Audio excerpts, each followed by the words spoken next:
NBC Sports Radio AM 1060 KDUS Tempe Phoenix and KSLX HD2 Scottsdale Phoenix.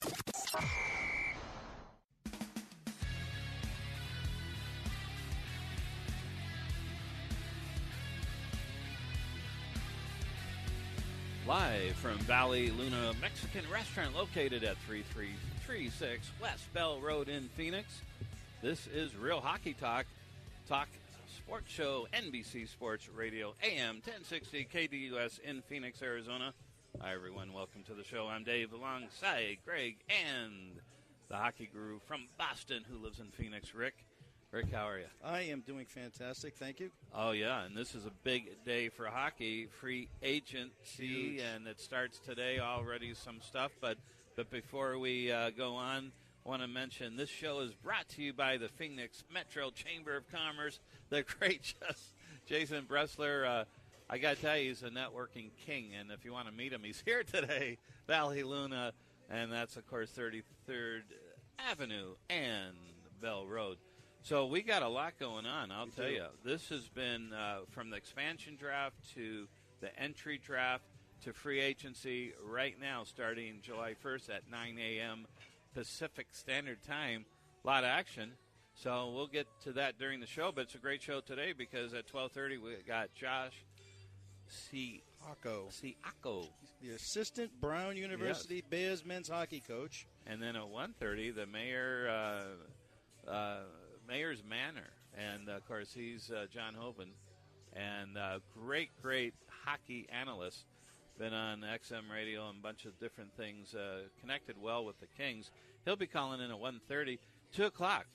We're excited about, of course, all our call-ins, but this is special because General Manager, head coach Kevin Guy for the Arizona Rattlers going to the United Bowl in South Dakota next Saturday, a 3:05 start in Phoenix.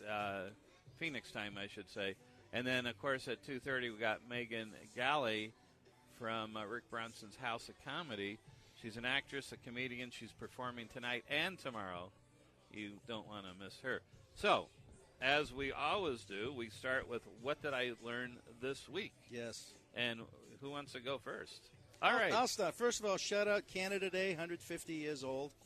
That's my what did I learn? You did the same thing? No, that's not my what did I learn. That's just my shout out. But I didn't even know that, so that's something I learned. Because I was going to say hello to my good friend Elena Sharp, who's been on the show before, who's playing in the LPGA Championship today. 2 under after 3 rounds in the hunt. But what did I learn? You learned not to do this too quickly because it spoiled your what did you learn. No, my what did I learn is a Duncan Keith story. Oh. Interestingly enough, during the heyday of the Blackhawks when they were winning, they had all these contract issues with Patrick Kane, Justin Hayes, Duncan Keith. So Chicago management went to Duncan Keith first and said, hey, we want to keep this core group intact, all 3 of you. Duncan, would you take a little bit less, do the hometown discount to stay here with the Chicago Blackhawks? And he raised his hand and said, yes, I will. They basically left the room, turned around, and gave Taves and Kane max contracts and slapped Duncan Keith in the face. That's not good. No, it sort of sounds like another organization we know we won't mention. Except they don't give up max contracts. But that's right. They did that to Duncan Keith. Now, he's not crying poor mouth, of course, but still, to do something like that, that shows you the negative business side of professional sports. It's tough, isn't it? It is. You are a number. Yeah. That's it. But that sort of happens in business anyway, and it does. In politics. It does. It's how you're treated. I mean, well, I agree. I mean, and some people, there are people that treat people well regardless. So you got to like those type of organizations. So that's what you learn. So did I steal your Canada Day? Was that actually your what did you learn? Well, it was not partly. 150th anniversary of Canada, which is interesting. And they're a confederation, not a federation, by the way. I'll explain that later. I learned that. But the Order of Canada is what I learned. And of course, that's recognizes outstanding merit or distinguished service of Canadians. Yes. And who make a difference in Canada, lifelong contributions, and as well as non-Canadians, too. So I would say it in Latin, but I don't think I could pronounce it. And the Latin motto, Deserantes Milorium Patramian. All right, now you lost me. Yeah, that means they deserve a better country. So I don't know why I even said that. But guess who received the Order of Canada? Who? Mark Messier. Okay. Yeah, so that's what I learned. And, of course, contributions. One day before Canada's 150th anniversary, he received that. Now, what I also learned, and I sort of knew some of this, but we're going to do a trivia question with you and here we go. Rick. How many times did Messier win the Stanley Cup? Well, he won it for the Rangers in '94, and how many times did he win it at Edmonton? 4 times? 5. 5. So he won 6 cups. Okay, you both are correct. Now, how many seasons did he play? One too many. 22. I hear a 22. Do I hear 23? 23 going I'm 1, gonna 23, go 21. 24, 25 seasons. Wow. Who did he play with? Obviously, Everyone. Edmonton. Well, Edmonton and the Rangers. But who was the third team he played with? No, a lot of people forgot Yeah, this. he got a cup of coffee at the end there. I will pass because those aren't you don't want to remember those things. Yeah, not the Vancouver days. Yeah, so he he's hated remembered. there. It was Vancouver. You're right. Now, so he won, like you said, 5 times with the Oilers. Remarkable. And the Rangers in what year? That's the trivia. What year did Wait, what was that? I Mark, didn't hear. what year did he win with the Rangers? 94. Yeah, 94. You are yes. correct. Over Vancouver, who ended up being his team a few years later. Ending how long of a drought for the Rangers? 50? I hear 50. Do I have 51, Oh, 51, for 51, the Bruins, 52, it was 39 years. 54. Yeah. 54. That's quite a drought, right? It's interesting that year how Vancouver got there.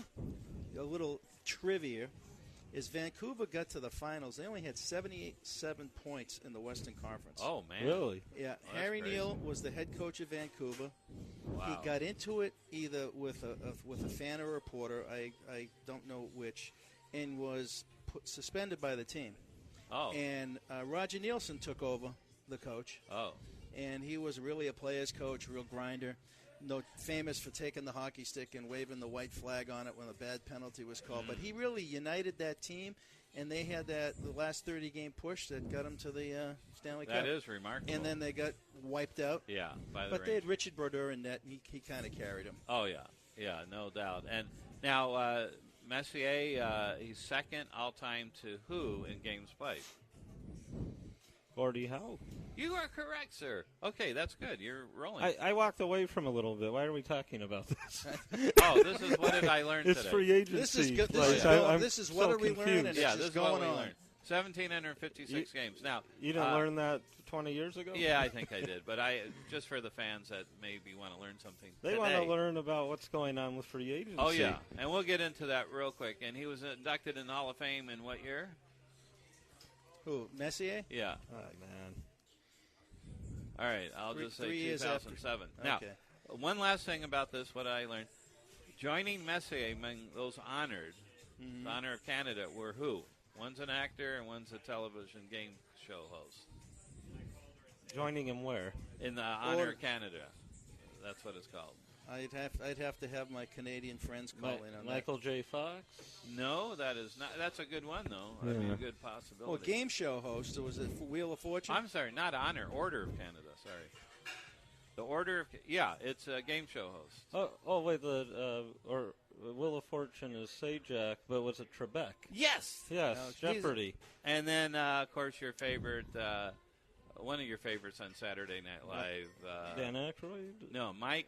Oh, Myers, yes. Okay, yes. there we All are. right. I'm He's done. a big Okay. Maple Leaf fan. So what did Important. Greg learn this week? That not to Well, we're almost at the break, but go ahead. We are? No, we got 20 It minutes. always happens. Yeah. What did we learn, Greg? I don't know. I didn't learn anything. No, I learned that, again, there's always so much excitement heading into free agency, even in a bad free agent market per se. But still excitement from fans. It's sort of like the week leading up, to Christmas. Now, here's the thing, though, is that, of course, since after the draft of last week, players have been able to talk to teams. They're not really supposed to talk about money and term yet. For some reason, all this stuff was sort of coming out before 9 a.m. Pacific time. So perhaps maybe some teams granted permission, saying, yeah, you could talk with other teams about that. But, because you're allowed to have that interview period, but when they say no money in term, you know that it obviously still going on. So that's the only thing I can think of is, the team that still has the rights might say, fine, you could talk about that early. Because you see a lot of signings right away, 9 a.m. our time that, we'll talk about later. But it's still, and teams are learning a little bit. I at least from what I've seen so far, not a lot of crazy contracts being thrown out, other than one that we'll talk about with the Rangers that we don't agree with. No. Yeah, with the player. However, in terms of some of these veterans signing on, you're seeing them take these one-year deals, which are good for some of these teams. Low risk, medium to decent reward on some of these guys, and we'll talk about that a little later. Okay. All right, so you want to go over some of the known transactions right now, starting, of course. Yeah, we can go in order of finish or which ones stand out. I mean, I'm going to preface by saying so far free agency today has laid a big egg. It hasn't been anything outstanding. And if you look at the players available, that makes sense. I think we're still looking for maybe in the next week some trades. If Joe Sakic can find his cell phone, apparently it's missing. To make some of those moves. He wants the world. There's been some guys overpaid. There's been some teams making smart moves, filling in the blanks. There's some teams that have definitely gotten better, and there's some teams that have stepped back. So, well, we could talk about some of the signings. Orlov, Well, if you want to talk about, re-signing with Washington, but more of, former Coyotes. Of course, Marty Hansel joins the Dallas Stars. And good for Marty. Yeah. Do you know how much? 3 years, 14.25. 15.14. Yeah, 14. So almost $5 million a year, about 4.75. Which again, if Hansel could stay healthy, which that's going to help them, I believe. I mean, yes, he helps more than not. I mean, the thing is, he's very good defensively. If he could, it could cause matchup issues for other teams. So I like it from that regard. And, he could have some good guys on the wing with him. But the issue is, again, his health. He's always injured. He actually got hurt signing the contract, but they're not allowed to void his it. Wrist. Yeah. Well, he's their third-line center, and, he that's what he is now. He makes a lot of money. And if based on that contract, I believe that's a cut and pay. I believe he was making higher for the Coyotes, was he not? I don't know what he. Oh, before that, he might have been over I don't know. He could have been. I'm not sure what his last. He did nothing for the Wild. Right. In fact, they took a dip. Yeah. When he just didn't fit in there, and he is a shutdown centerman. He's never been a number one or a two guy. So in that environment, he's got Tyler Seguin, he's got Jason Spezza ahead of him as centermans. You can see what Dallas is doing. From a defensive standpoint, it's really net good. Out. I mean, they're making changes. They got Bishop now. I mean, pressure's on Ben Bishop. They're definitely going to be better. Dallas, like maybe they were 2 years ago. Well, they can score. Yeah. But now they may have some defense to it. Well, they should, and having the twin rotating Finnish goaltender nightmare of Lettinen and Niemi the last few years, that's gone, and it's now all on Bishop, and let's see if he delivers. And in theory, this is bad news for the Coyotes. You got another team that bad news for the Blackhawks too. Yeah, because he'll help improve. And some news: Joe Thornton re-signs with San Jose for 1 year. 1 year, which is a bit money not out yet. But what's shocking about that is, the big push from L.A., some of these other teams, Toronto, and the thought was to take more. So it could have been maybe a family change of heart type of thing. But we'll see with his buddy Patrick Marleau where he ends up going. He'll stay now, I bet. It would be interesting to see if he does. But I do want to say, with Hansel, when he's on the ice, he did get 20 goals last year. I mean, he chips in offensively. And he'll have those streaks where he looks amazing. But, the defensive part of it and playing there under Ken Hitchcock's system that they'll put in place there.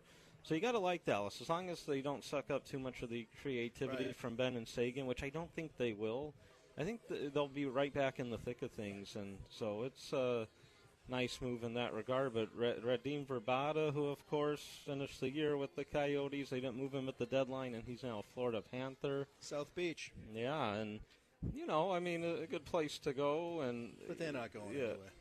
But They have potential, but right, it was that whole thing. Luckily, Del Talon is sort of back in charge in terms of the GM posts, but yeah, what they did with Gallant was awful, and that really hurt a lot. But, I mean, they got some good young pieces, but I agree. It's just so difficult there, now with all the parity in the league. But, yeah, I was a little surprised. I didn't know if the Coyotes would sign him, but on the other hand, part of me goes, well, he won't leave. He probably would just stay here, maybe retire, who knows. Did they even try?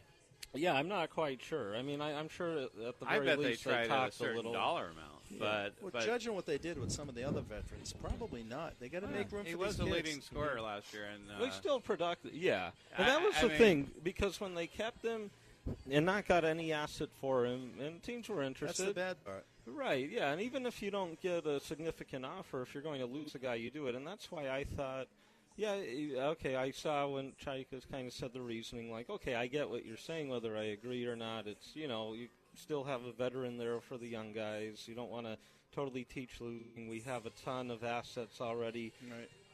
And then thinking, plus if we move him, we won't re-sign him because we don't want to do that for like the fourth time where he goes and comes back. So I'm thinking, okay, they'll probably then re-sign him because they kept him. So I don't know. Looking back now, I think we can agree. Anything would have been better than Zippo. Yeah, you take the not getting anything for Vabata. Earlier in one of the shows, I said the Michael Stone moving him to Calgary for the draft pick that they got was I mean he's at the time was a top 4 guy. They could have gotten a little bit better than him at the deadline. So I mean now Calgary re-ups him for 3 years at $3.75. Right-handed shot defenseman. Yeah. Calgary is the big winner this week. There's no doubt they've done very well, and they're. But, the logic, what I've been reading, of course, is they know they got to keep up with Edmonton to get out of the West. And that's not the easiest task. Well, but they're making strides, though. They're making strides. They know they can't beat them in the Edmonton. They can't beat them in a shootout. So they made the team better defensemen. If you look at the top 5 D-men for Calgary now, it's pretty powerful. And Giordano, T.J. Brody, Dougie Hamilton, they get Travis Hamonic. Michael Stone is your 5th guy playing 14, 15 minutes a game. All that in front of Mike Smith and Eddie Lack behind him. Calgary made some big moves. Some really good moves. Right, they got solid. So, again, not the best news for the Coyotes. I mean, now you got another team improving pretty substantially, too. Yes, but they made the playoffs anyways. Yeah. They weren't a bubble team. But Dallas is a real problem. I mean, for the Coyotes. I don't think Winnipeg did anything.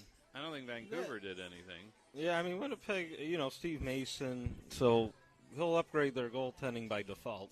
Right. We'll see if he could catch fire. He actually did well with the Flyers, except for, last year he struggled a bit. And then Winnipeg also, Hillcock, the defenseman there, from Buffalo, signing him. I forget how much. Give me 1 sec. I think it's 4-year deal. It was 4 years.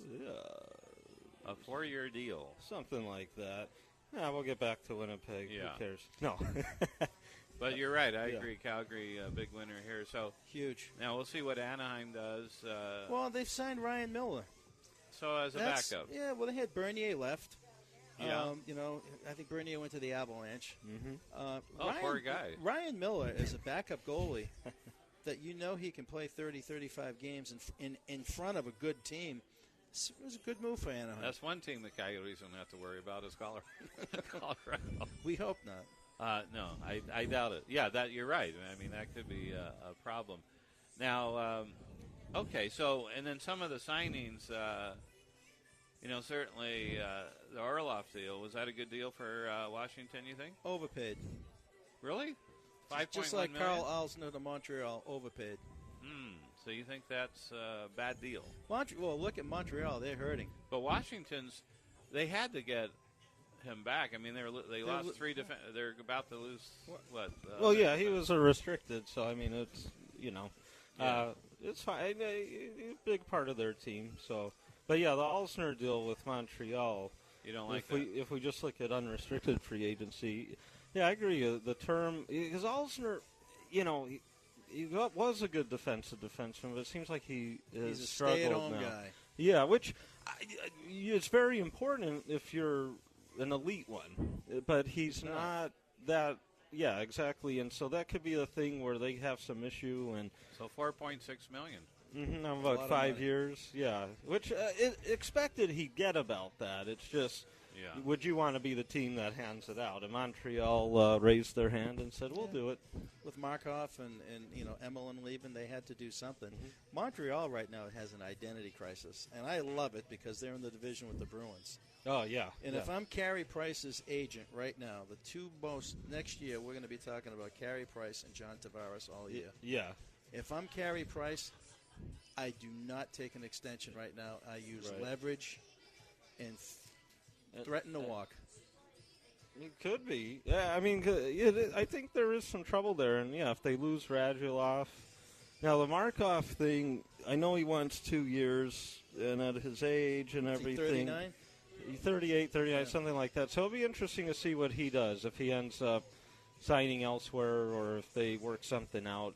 A lot of it's negotiation, because I think anyone thought with Joe Thornton, he'll be back in San Jose. But then with all the interest, you thought, shoot, they've got to offer more than 1 year, and look what happens. But we'll see the money in a bit. But yeah, with Montreal, there could be. Now, Tavares, I could see the Islanders possibly getting something done here this offseason. Obviously, as of today's the day, you could, get it finalized when you're unrestricted the next year or restricted. But in Tavares' case, unrestricted next offseason. So I know they're working hard for that. And if they don't get something done during the offseason, then he could be a guy we can maybe look at as a trade candidate during the season possibly. Well, we're at the end of the first segment, first half hour. That flew by, didn't it? It did. And we got plenty left to talk about. Coach Siako should be calling in shortly. That's right, at 12:30. And, of course, I want to remind everyone, this show brought to you by the Phoenix Metro Chamber, best chamber in the state. There's no doubt about it. Jason Bressler, the best executive director, no doubt. But more importantly, the best networker. Actually, more importantly than that, a great, great human being. I've known Jason for 18 years, and you definitely want to check out the Phoenix Metro Chamber, and it's phoenixmetrochamber.com, and you can check out everything. He had a great mentor, his dad. Oh, yeah, and Gene Bress. I think Gene will be here today, and he's here right now, Jason. So, and we're live from Valle Luna Mexican Restaurant. Come on down, 3336 West Bell Road in Phoenix, Arizona. Great food, great place, great atmosphere. A lot of sports going on right now. I see baseball. I saw the hot dog eating contest. What's his name one? Joey Chestnut, I think. Yeah, 69 hot dogs. Can you believe it? We'll be right back after this break.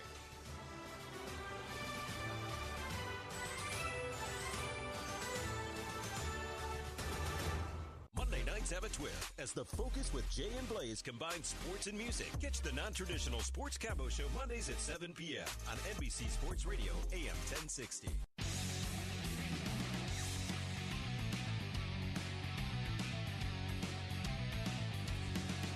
And welcome back again. We're live broadcasting from Valle Luna Mexican Restaurant located at 3336 West Bell Road, Phoenix, Arizona. I'm Dave Isaac alongside Greg and the hockey guru Rick from Boston, who lives in Phoenix. And again, this show brought to you by the Phoenix Metro Chamber of Commerce. Definitely drop by and visit them. They're phoenixmetrochamber.com. Call them if you want, 602-863-4437. Rick, it is all yours. Hey, joining us now is Josh Siako, assistant hockey coach, head coach of the Brown University Bears in the ECAC. Just as Josh's second time calling into us, and we appreciate that. Josh, how you doing today? Not too bad, Rick. Yourself? I am fantastic. How's the golf game? Coming along, I'm telling you. I just put the grip up a little bit, and it's made a significant difference. That's perfect. Well, when we had you on a few weeks back, we started a little talk about the upcoming draft and how deep it was or not too deep, and some of the lack of names like the prior year. What's your knee-jerk overall impression of the draft? You know, I think that kind of just sitting back and watch people trade for assets and things like that. I think it's an exciting time.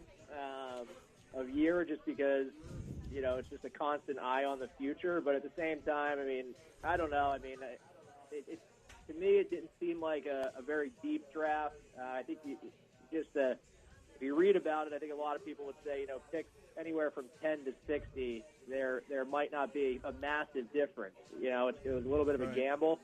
And there's quite a few teams that traded for assets in this draft, and I don't know how smart that was, to be honest with you, but, I mean, who knows? It might be one of those things where, some of those picks, they hit on them. But, I mean, you look at a team like Vegas, I mean, everyone kind of got really excited and said how good of a job they did because they acquired 3 first-round draft picks. And that is a good thing. But at the same time, I mean, if they don't amount to being full-time NHL players, what did they really give up in order to get those picks, right? So, true.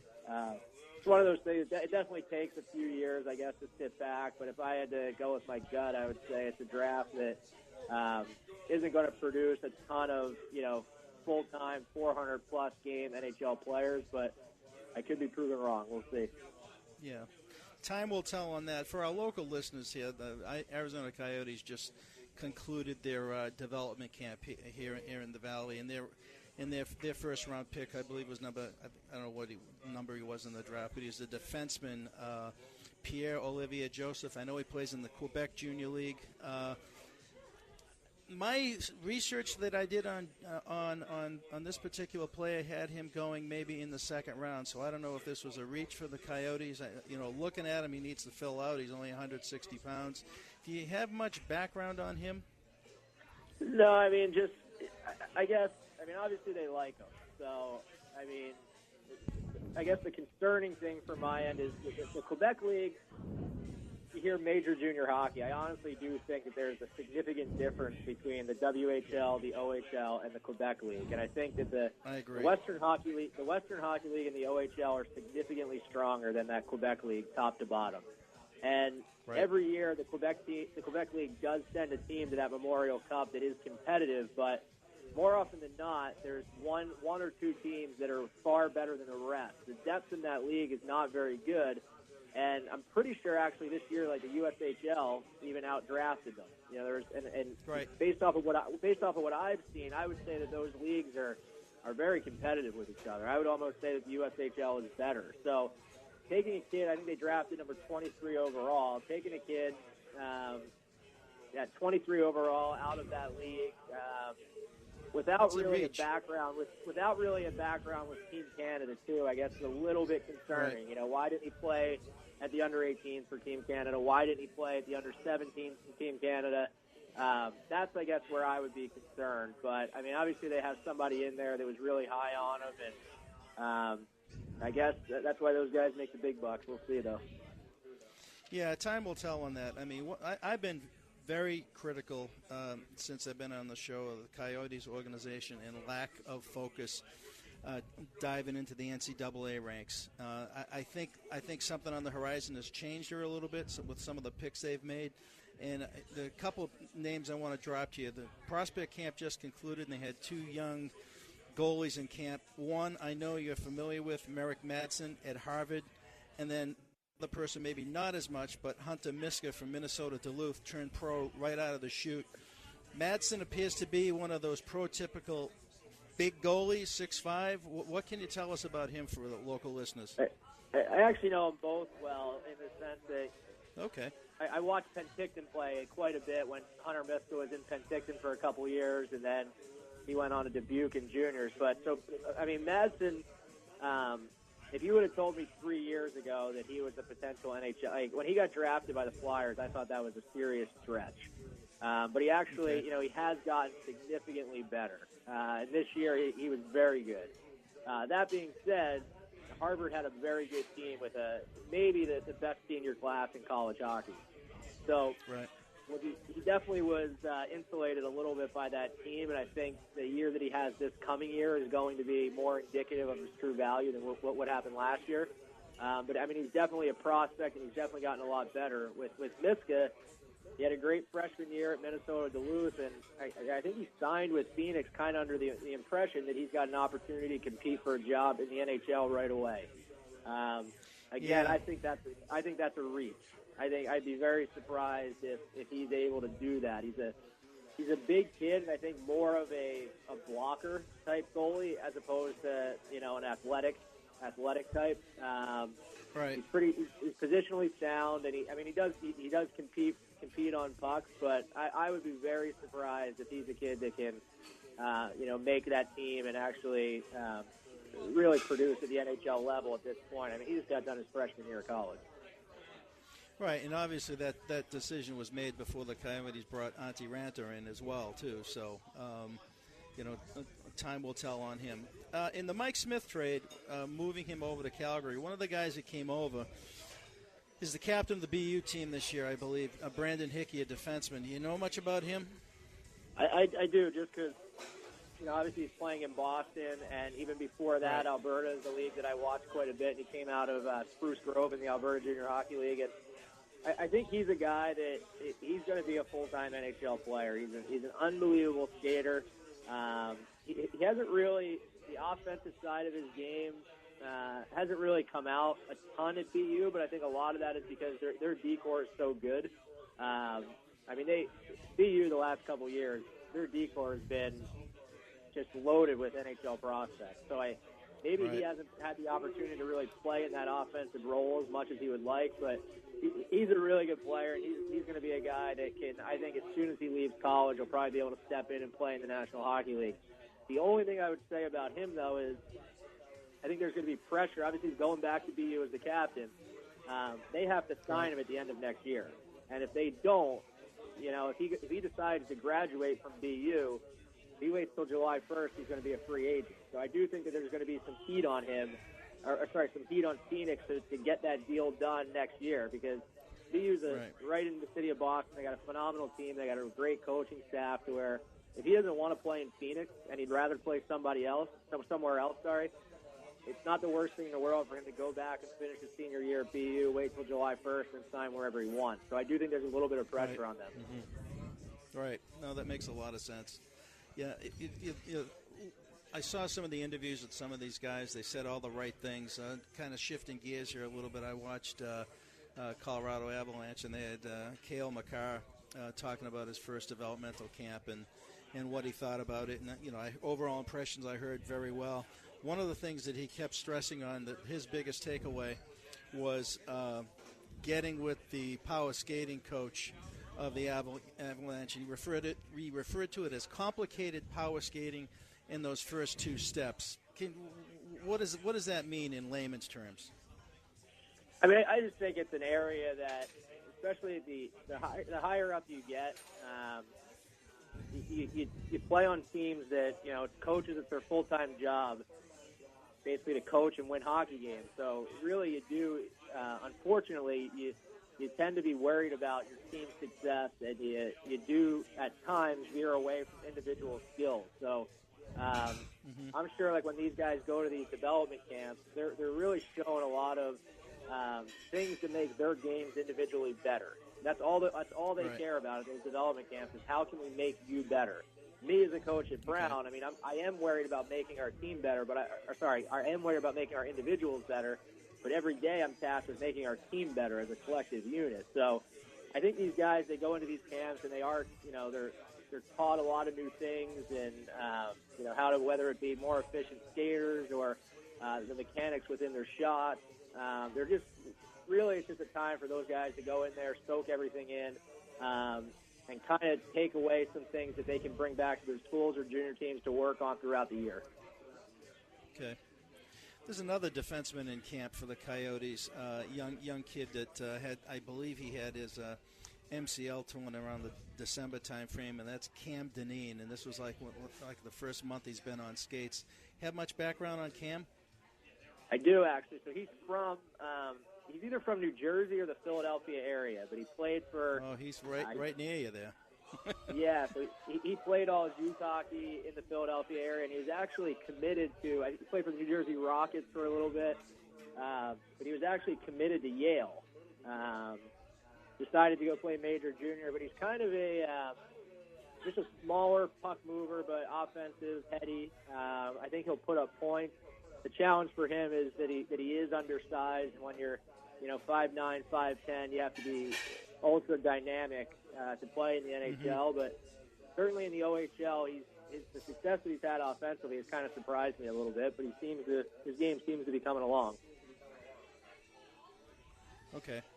Well, that's good. I mean, the callers out here and the people listening with high hopes of the Coyotes, they've been quiet today in a weak free agency. There's separate for this. There's been a lot of overpayment. I'm going to be, I'm kind of shocked that the Rangers paid the amount of money they did for Kevin Shattenkirk, but that's for a separate conversation. But Josh, we appreciate you very much calling in. I'm hoping to get back east and see you this year. I know Brown's coming up to UNH. Unfortunately, I will be on the coast of Mexico when that happens, but I do definitely want to come back and see you and catch a game at Brown. We'll do it. Yeah, certainly let me know. But no, it's good calling in. Let me know if you ever need me again. But it's good talking to you guys. Absolutely. You're a wealth of information. I appreciate it. Enjoy the rest of the summer, Josh. You too, Rick. Take care.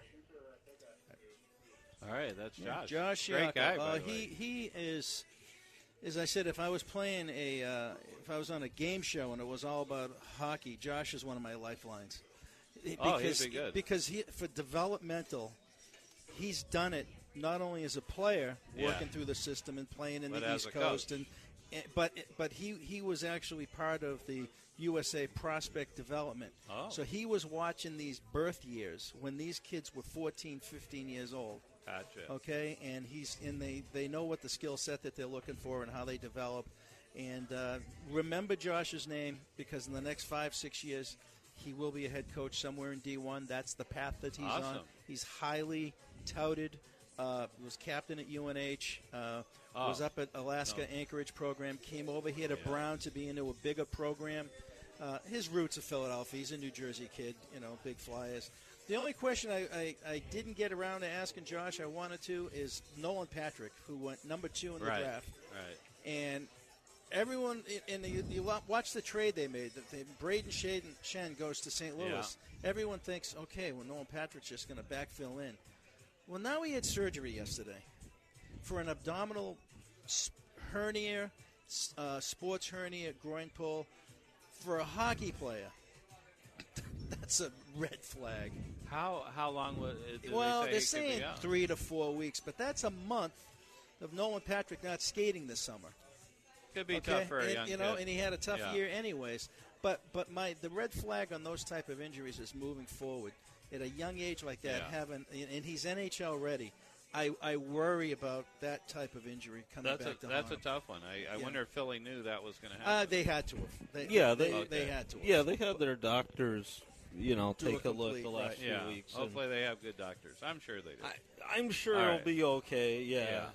The Shen trade was interesting in some regards, but, they have some flexibility with Flyers. It helped St. Louis pretty quickly, though, right immediately. I like it for them, yeah. Yeah. They got rid of Laterra still. Right. But getting some of the first rounders, good for Philly. Now, I was looking, the Coyotes, I don't know if we mentioned it yet, but I don't think we did. Chad Johnson, of course, he went to Buffalo. Yeah, back there, yeah. And Jamie McMahon went to Tampa Bay. Yeah, so nothing. These guys they brought it left. Brimstroff went to Vancouver. And they did sign Adam Glendening, right? Yeah, so decent depth defenseman. Yeah. Guy's not going to make a lot of money, but doesn't hurt. Listening on network radio this morning, his metrics are off the charts. Oh, really? They said for the 31 games he played, metrically, he hits all the high points, and it was like a magnet going to John Chayka. Really? Okay, because he's a big, Yeah, so we'll see how. It's one of those signings where decent depth guy. Yeah, you can never not have enough defensemen. Oh my gosh. Oh, another one, Josh Juris went to Carolina. Yeah, so and he was left unprotected too. But not. Oh, and Peter Holland. Montreal. A lot of these guys are guys they had picked up, on waivers and stuff, and they were roster fillers. Yeah. So nothing unexpected. Now let me ask you this: the experts here, that's and us, Greg. I heard on XM radio what's going to happen to Shane Doan. So what's your prediction? He'll play somewhere. I think, 4 teams have contacted good. Terry Watts. Do you know what 4 teams? No, I don't think he's going to tell us. I've tried to look around the league and see what roster he would fit in. Right. And what team is looking for a third, fourth line winger for 1 year. It may be $1 million a year. I can't expect a 40-year-old guy going to be 41 to make that more money. Where would he go to fit and not slow the team down? I'm struggling with that because you're going to take Jaromir Jagr ahead of him. No guy. I would. But Shane brings a lot. You know what? I wouldn't. It wouldn't shock me to see him in L.A. That's not where L.A. wants to go. I mean, I was thinking Chicago.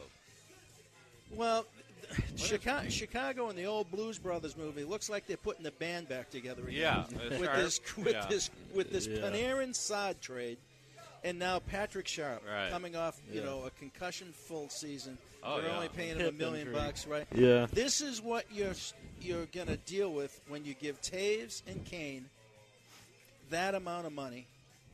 You've got the rest of the roster, and now you're in trouble. What about Edmonton? That's a separate. I was going to lead into that. Shane Doan. Well, maybe they got Lucic. I mean, he's not. Yeah, but Lucic.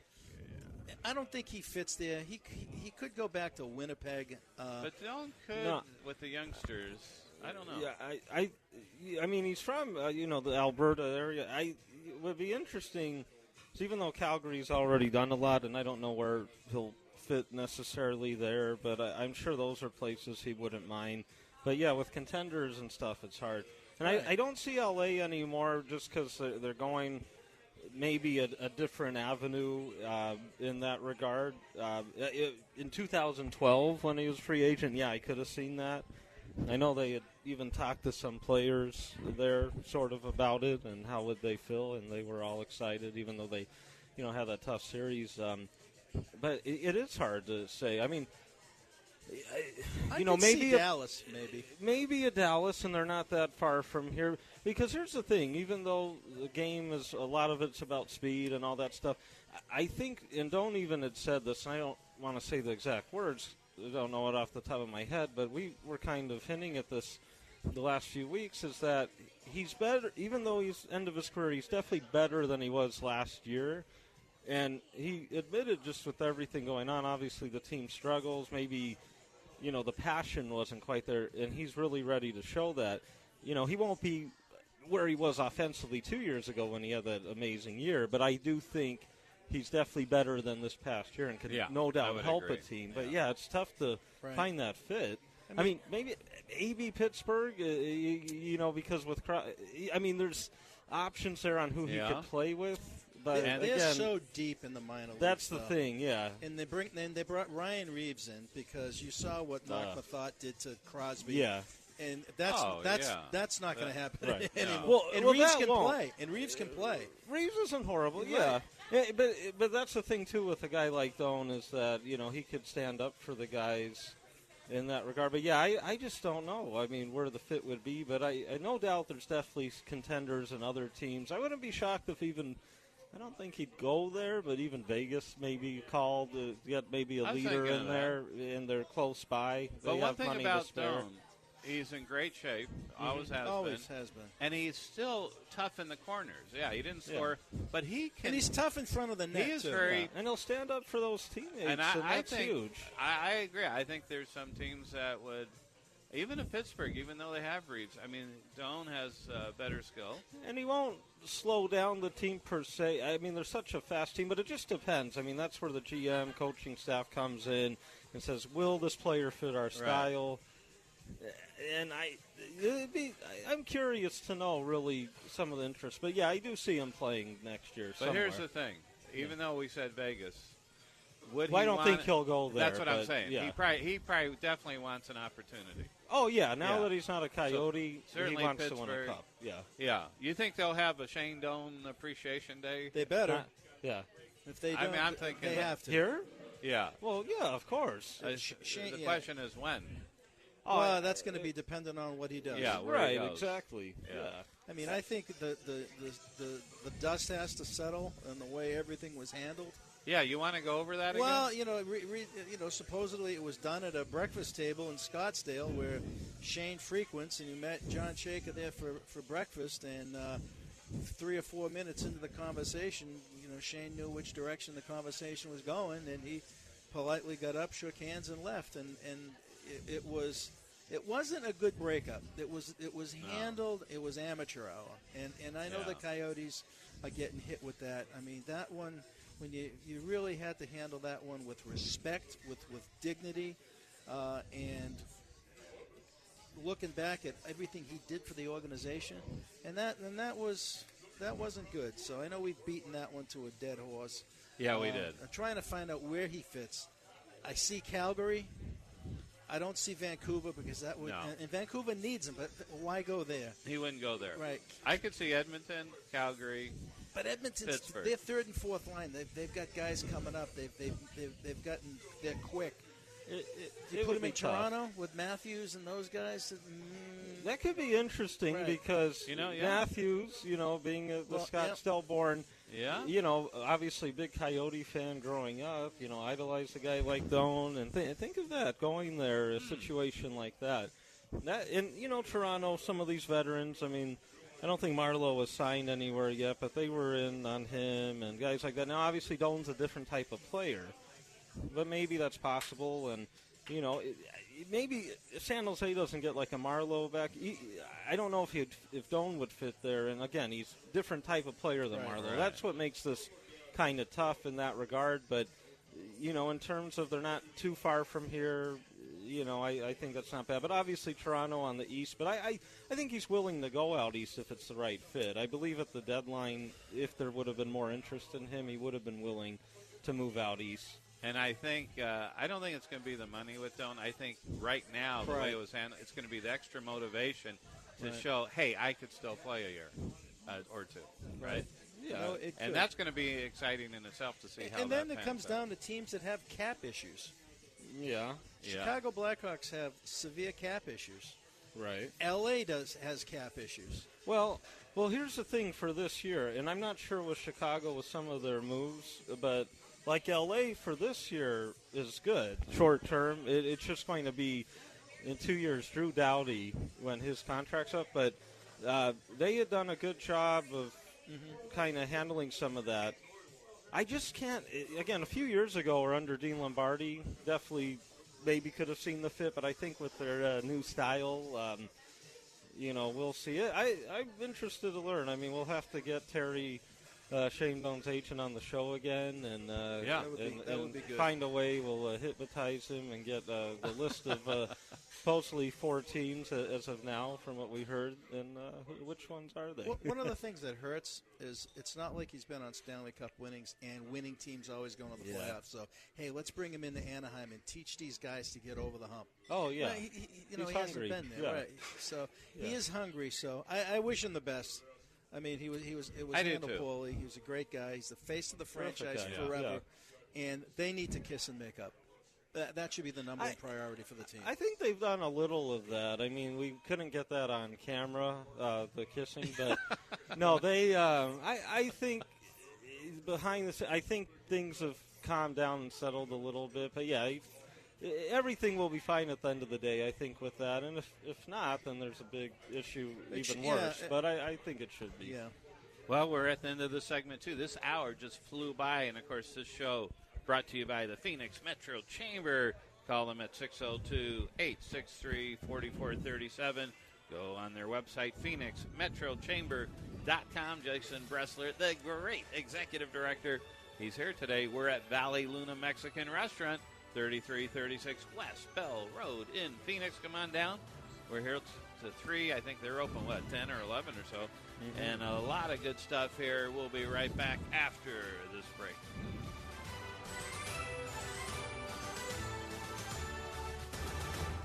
NBC Sports Radio AM 1060 KDUS Tempe Phoenix and KSLX HD2 Scottsdale Phoenix.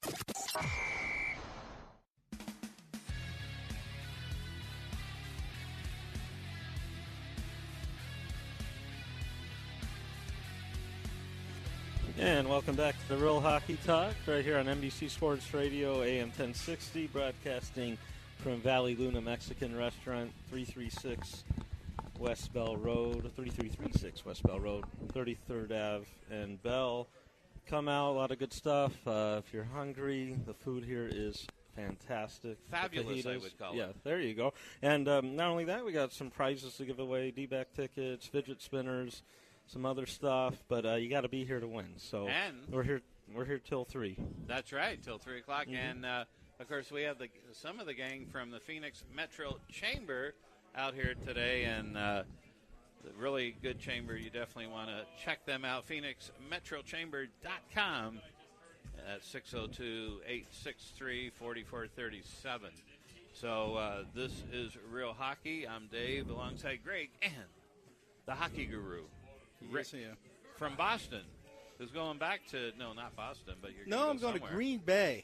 What? You're a Packer fan? No. I'm What going is to up watch with the that?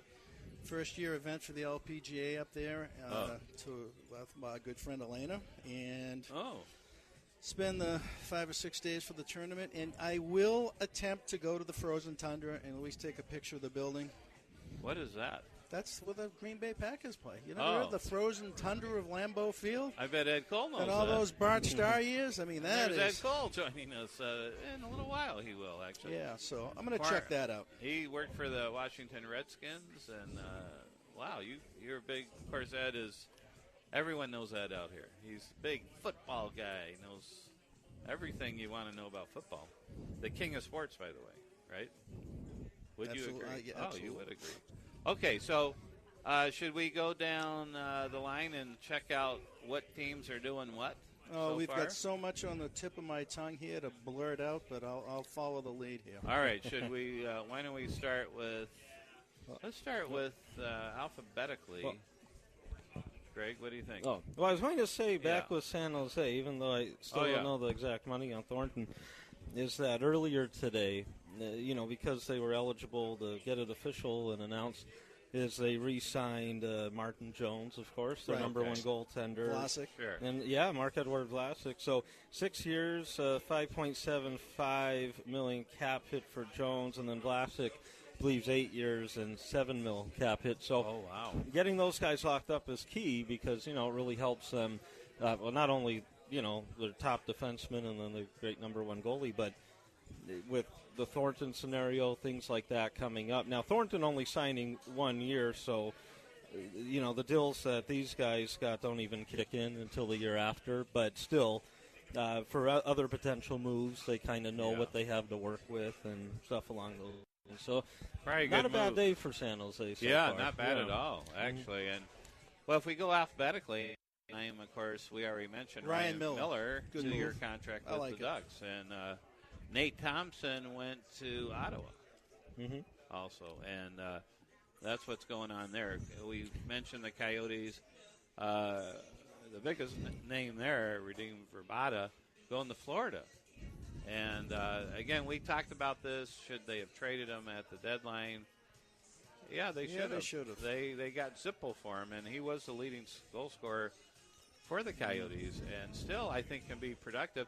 I mean, certainly, on the shootouts. Exactly. He's deadly. I mean, and that really, in itself, is a valuable thing. But he's still good probably for, maybe 15 goals, certainly, maybe. Well, it depends 20. how many minutes. I mean, here he got a lot of quality time. He did. He got number one line minutes. He got power play. He's not going to get that in Florida. He's not going to get the power play minutes with Barkov and some of those other players there. But he will get the penalty shots. I mean, he's deadly when needed, but shots. You don't go for a guy for that. What did I say? I don't know. Well, with the shootout, I mean, don't get me wrong. That will help. Yeah. With that extra point. Yeah, I mean, he was a 20 goal scorer last year here. But, like you said, the extra minutes. And he's always done better with Arizona. He that fit. And so I understand the reasoning why they didn't move him. But I feel they should have. Just get the best asset you could have got.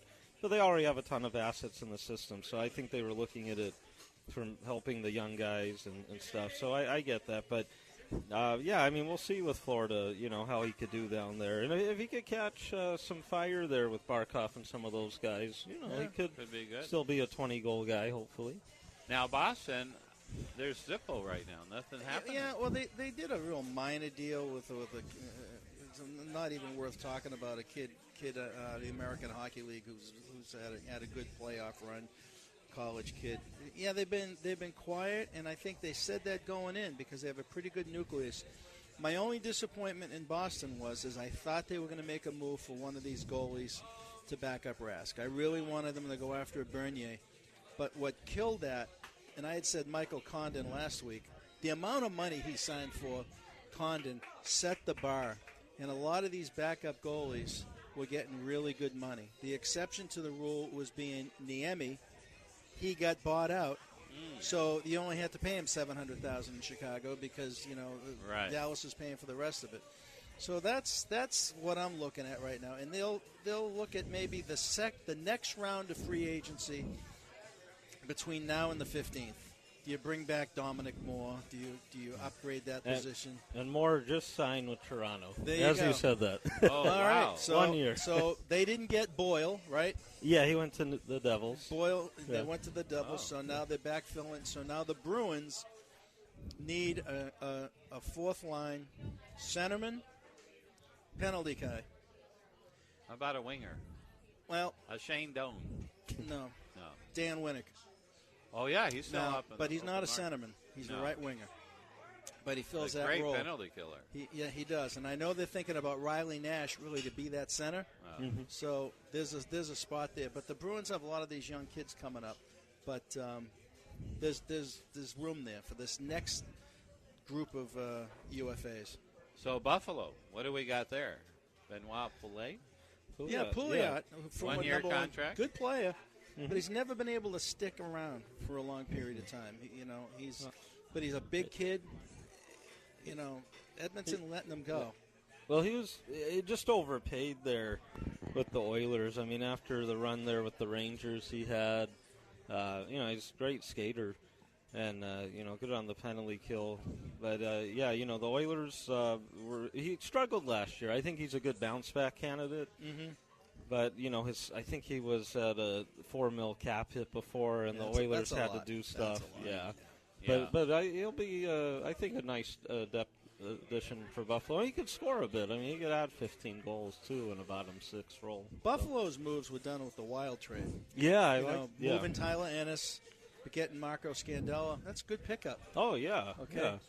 What's on the horizon right now, the bar has been set. I don't know if Edmonton's announced the McDavid contract. Put that out there at 13.25 or whatever it is. Okay, now you're Jack Eichel. Yeah. And you're saying, okay, thank you. Yeah. You know you're not getting 13. But if I'm Eichel, I'm north of 9.5, 10. And next year after that, you've got Austin Matthews. Mm-hmm. What do you think he's going to command? Well, if he scores another 40 goals. Yeah. Okay. This guy's going to be north of 10. Now, you can't assume the cap goes up every year. Right. It went to 75 right now. I think the cap's going to stay flat for 2 years until that CBA comes up again. Mm-hmm. And then all bets are off. Hopefully there's not a walkout then. But let's not wish for that. But no, that was the only time in Buffalo's any made some sport good moves. took a whole year off. Right. Buffalo's made some good moves. They got stronger. Well, Chad Johnson signs. Good. Yeah. Matt, what's that? Tyneson? 2-year contract. Yeah. I mean, they've made some. Who I really like all the moves Carolina Hurricanes have made, especially with Justin Williams, putting him in there for a 2-year, pretty friendly deal. Adds a little maturity and leadership to a team that is on the rise with excellent defensemen. Yeah. Scott Darling and net. I said last week, watch for Carolina making the playoffs. You did mention that. And that means someone's going to drop out. Who's going to step back? If Carolina gets in, who drops back? You look at Ottawa now. They're going into the season, the first month of this season, with Erik Karlsson coming off tendon surgery and his defensive partner, Mark Mathot, now in the Dallas Stars. Yeah. You're going to pair him with Dion Phaneuf? No. Ottawa may slip a little bit. Yeah. Yeah, Montreal, I think, is going to slip a little bit. Now, we talked about Calgary already. Did we say Brian Elliott went to Philadelphia? Yeah, 2 years. Yeah. It'd be interesting because when he's on, he looks great. He's too streaky. Yeah, that's the key. I mean, if he could be consistent there with the Flyers, I mean, it would be nice. I mean, they have such a good young defense core coming in. Some guys already there, others in the minors coming up. So Hextall's done a good job since taking over a few years back. And, they're a team that isn't far from the playoffs. I mean, that's the thing. It's such a good parity now, even in the East. And as you said, Rick, with Carolina and their improvements, young guys getting better, and Williams coming in, all that stuff. And I don't think they're done either. I mean, you could see them jump up. So it's going to be fun. And we still got ways to go, obviously, in the sense where with free agency, and but trades. then trades we'll see in the next couple of weeks. I said, if Joe Sakic can find his cell phone and his fax machine, then we may have a move here. Yeah. Who else has helped themselves very much, and they were in the hunt, they were one game away, is Nashville. Mm-hmm. They brought Scotty Hartnell back. He plays with an edge. Yeah. He's going to be there. That's almost like a direct answer to Ryan Reeves going in Pittsburgh. If we see you again in 7 games, okay, now you're going to deal with Hartnell if he stays healthy. Right. Getting Nick Bonino in. He's basically replacing Colin Wilson. Colin Wilson's a BU kid, good player, but he was hurt, didn't play much in the playoffs. Nick Bonino fills a role there. And I don't think the Predators are done. Right. They are in on Matt Duchene, and they have assets to move. And if they could get a Matt Duchene, Nashville thinks it can put him over the top. Now, who would you have to give up for a Matt Duchene? Well, we know what Colorado wants because they would have had a deal by now. They want one of those 4 defensemen. Okay, and I don't see David Poile giving that up. But I don't know.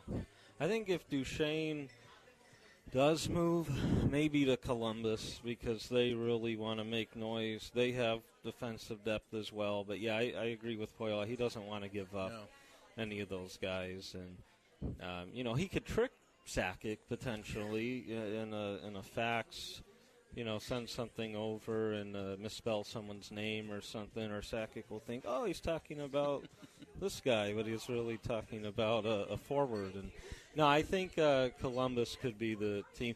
And we'll see. I mean, again, not a lot of big names on the market, a lot of the veteran guys, but some teams that maybe were looking towards offense, bringing in the top 6 forward, maybe they swing back to Joe Sakic a little bit to see, one, if they could reach him, but once they are able to reach him, to see what they're able to do. But Duchene has 2 years left on his deal before he would be an unrestricted free agent. $6 million, too. And that's serviceable money. Yeah. He didn't do the Avalanche any favors this year by only getting 41 points. Yeah. He had a tough year. It didn't hurt him. He's going to make his money. Right. But it hurt Sakic, thinks he's an 80-point guy. Yeah.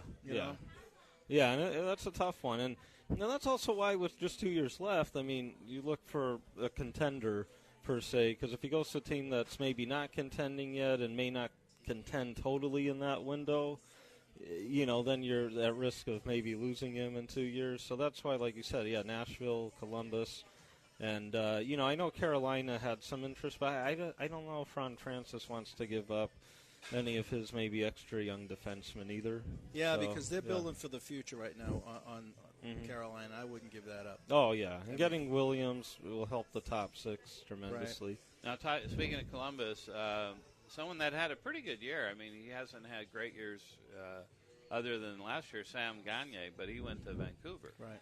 Is that what do you think of that type of deal? Vancouver's going to be Vancouver. They're not going to stay anywhere. right where they were until they get rid of the Sedin twins and send them back to Stockholm. They are what they are. They're going to be competing at the bottom. Now, former King Kyle Quincy signed with Minnesota. Right. Well, before that, I was going to say with Sam Gagner, he got that great start with Columbus, but then he tailed off tremendously. So he's always had skill, but 3 years, a little over $3 million. I mean, if he could be a 40, 50-point guy, great. That's not bad for fantastic. The price. Yeah. Right, yeah. Vancouver, they signed some, Michael Del Zotto, Anders Nilsson will be the new backup. And then, as you said earlier, Burmistrov. So, they had some bodies. But, Kyle Quincy, not what he used to be in some sense. So, just some depth for Minnesota. Right. Nielsen is a really good pickup for the money. Out of all those goalies that were out there, I think he had the best save percentage, too. He might have been just shy of .94. I mean, Nielsen definitely was a positive. Yeah, I do like that move, yeah. What about Trevor Daley going to the Red Wings? Is that going to hurt? $3.1 million. Good for him. I mean, is that going to hurt Pittsburgh a bit? No. No? They had so many defensemen that were hurt, but that's just my opinion. He helps Detroit with this transition game. Yeah. I mean, even though Detroit's a team right now that is in a state of flux. They have some older guys, which, when I think about that, does Shane Doan fit in and end his career as a Red Wing? No. But Trevor Daley, I know Boston was after him. He would have been a great fit. Yeah. He's a top 4 guy. Well, he's a second pairing guy, but and he's a great locker room guy. Yeah, I think it's Red Wings needed any help they could get, but he's solid. And like Rick said, I mean, with Pittsburgh, with all the guys they had out, now you get Letang back next year and some of the others, so. They knew Daley was moving on. I mean, you got guys like Chris Kunitz. He's still out there, Yeah, this is all the next level guy, Brian Campbell's out there. What's he going to do? Go back to Chicago? There's a lot of names out there that we'll be talking about after today ends. Yeah. No doubt. It could be a month from now. The deal that I am flabbergasted about is Kevin Shattenkirk on the Rangers. Yeah. The amount of money that you basically paid for a guy that is a power play specialist. His 5-on-5 numbers are horrendous. He cannot play against the top 2 lines on another. So you brought him in for $6+ million for 4 years to quarterback your power play and get some minutes on regular 5-on-5. That's desperation. Yeah, that's right. I guess the one bright spot could be for the Rangers. It's only 4 years, so it's not like the 6-year type of deal. But I agree. I mean, here's the thing. Yeah, he'll put up the 56 points, I believe, last year for defenseman. Very good. And but yeah, I mean, when it's all said and done, though, especially come playoff time, if you have a guy getting exposed like that in his own zone, and he was, and that's significant. And again, a nice player, no doubt, with what he could do offensively, and then, as you said, on the power play. And we knew he'd probably get something like this. I thought he'd get more term, but the Rangers were his team growing up. That's where he wanted to be. New Rochelle, New York, and so he sort of he's coming home. It a bit. He can have a solid defensive defenseman with him. It helps him a bit, but. We'll kind of see how that ends up working. Now, how about Greg's favorite team? So far, they've, at least from what I see, that Michael Camilleri signs a 1-year deal. That shouldn't even be news. Yeah, but he's a big King fan. I've been waiting for one-liners to hit Greg with them. Camilleri, but I mean, nothing else really at this point. Yeah, they did. He's going to get minutes. They signed, he will get minutes. Yeah. No, they signed Foley, the defenseman from Minnesota, who will fill in on their bottom pairing. They tried to trade for him, I believe, last year. But anything it didn't come through. Significance. They were looking, of course, over Thornton. That's not going to happen. Not yet, but I do think with Camilleri, here's the thing with him is that he had a personal issue last year he was dealing with. And, when you see him, he still has some game left in him. And so we'll see if maybe he catches a little fight. It's one of those low risks because it's a $1 million deal and some bonuses. And if he hit the bonuses, great, because that means he's doing something well. Yeah. So I like the move for them in that regard. It's just, they still obviously could use some upgrades. We'll see if they trade for that or if they go in with what they have and see if guys like Kopitar, Toffoli could kind of get back to where they've been before and kind of go from there. But we'll see. I don't know if any of the other guys on the market, if they'd really be in on that, maybe could be of any help per se. I think Thornton was the only kind of big name that they had some interest because of the uniqueness, sort of. But yeah, we'll see what happens. But the Folin, I actually like that addition because I don't know why Minnesota let him go, because he's actually not a bad bottom pairing guy, and he had an injury last year. So it's sort of what LA had been looking for, is sort of someone that could be there in the bottom pairing, and they have their young guys. So it's I think an underrated signing. Now, looks like the Coyotes made it official today with Nick Cousins from the Flyers, 2 years at $2 million. So they just formally announced it. I knew it was a good cool. And Joe Morrow, who was unprotected by the Bruins, was a free agent, and this Montreal reaching now. They signed Joe Morrow, so Montreal is... They're picking off some players. Well, I think they're going backwards. Yeah. They're a team. They're going to have a great coach, but they've really hurt themselves developmentally. Now, a team that really tanked at the last third of the season, guess you know who that is, right? Who wants to guess? Who that really tanked at the end of the season? Oh, I mean, they made the playoffs, but they were just horrible at the end of the season. Minnesota. Oh, right, exactly. Now, they no made, leadership. Yeah, so Nicholas Svedberg, goalie. Their big move was getting Foligno and Tyler Ennis. Yeah, Foligno's so not a big deal. Foligno's a tough kid. He's a banger. Minnesota had nobody like that up front. They went after a character guy. They saw what they're missing. They had speed, and they had a lot of D-men and stuff, but Foligno will help. Yeah, that's true. Ennis has skill. Mm-hmm.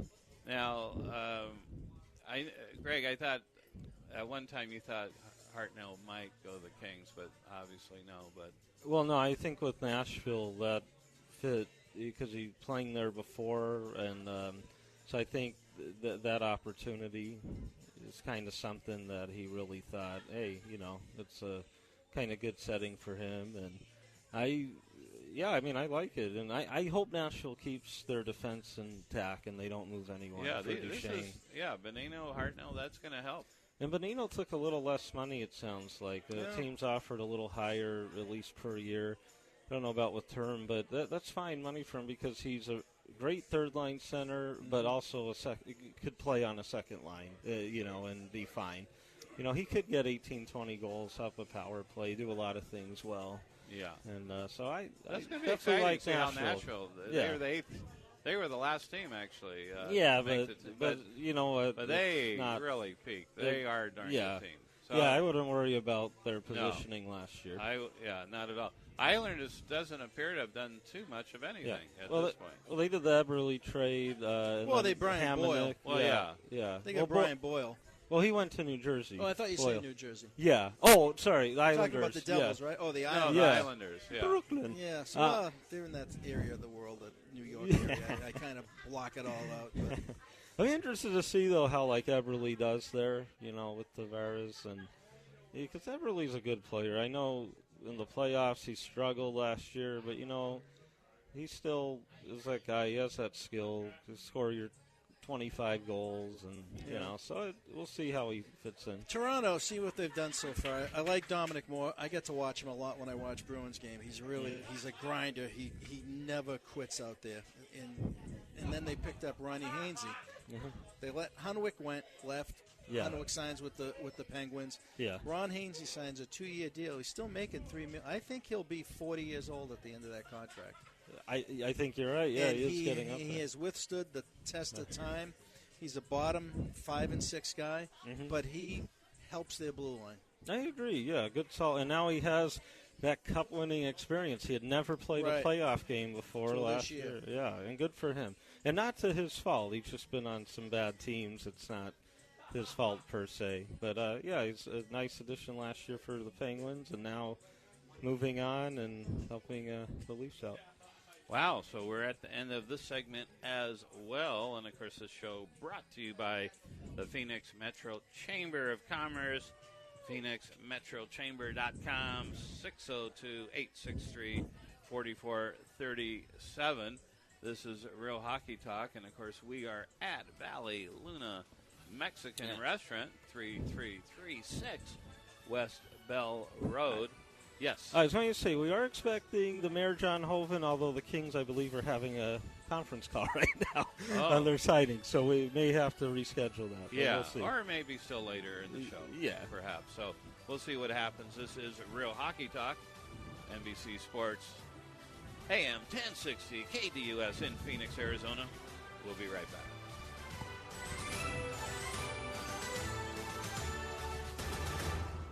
Bookmark us. Go to NBCSports1060.com to get the latest on your favorite shows and teams. Don't forget to bookmark our page to your web browser, NBCSports1060.com.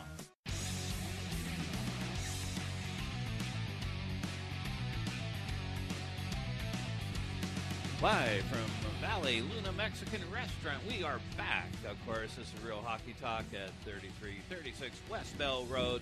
Valle Luna, great Mexican restaurant. Come on down. We got the gang from the Phoenix Metro Chamber of Commerce here in the house. This is, I'm Dave Isaac, alongside Greg and the hockey guru, Rick from Boston. There's fans in Boston are just incredible, aren't they? They are. They're the best. They love their professional sports teams. Oh, they do. And they got great teams, too. And of course, joining us right now is our old friend, the Mayor, John Hoven, with mayorsmanor.com. And, John, I think you probably just got off a conference call there with Rob Blake, I'm guessing. I did, actually. Just jumped off a few minutes ago. Yeah, good timing. That worked out perfectly there. Well, John, of course, with the Kings in free agency, I know heard you say a few times over the last week, interest in Joe Thornton, and obviously that didn't work out. He went over to San Jose, but how close do you think that was, and how strong was their interest in bringing over Thornton? Well, their interest was significant. It was the number one priority that they've had over the last week or so. And, at the end of the day, what it came down to was dollars and cents. It looks like that Joe was able to get about $6.5 million on a one-year deal in San Jose, and that's a number that the Kings just couldn't compete with.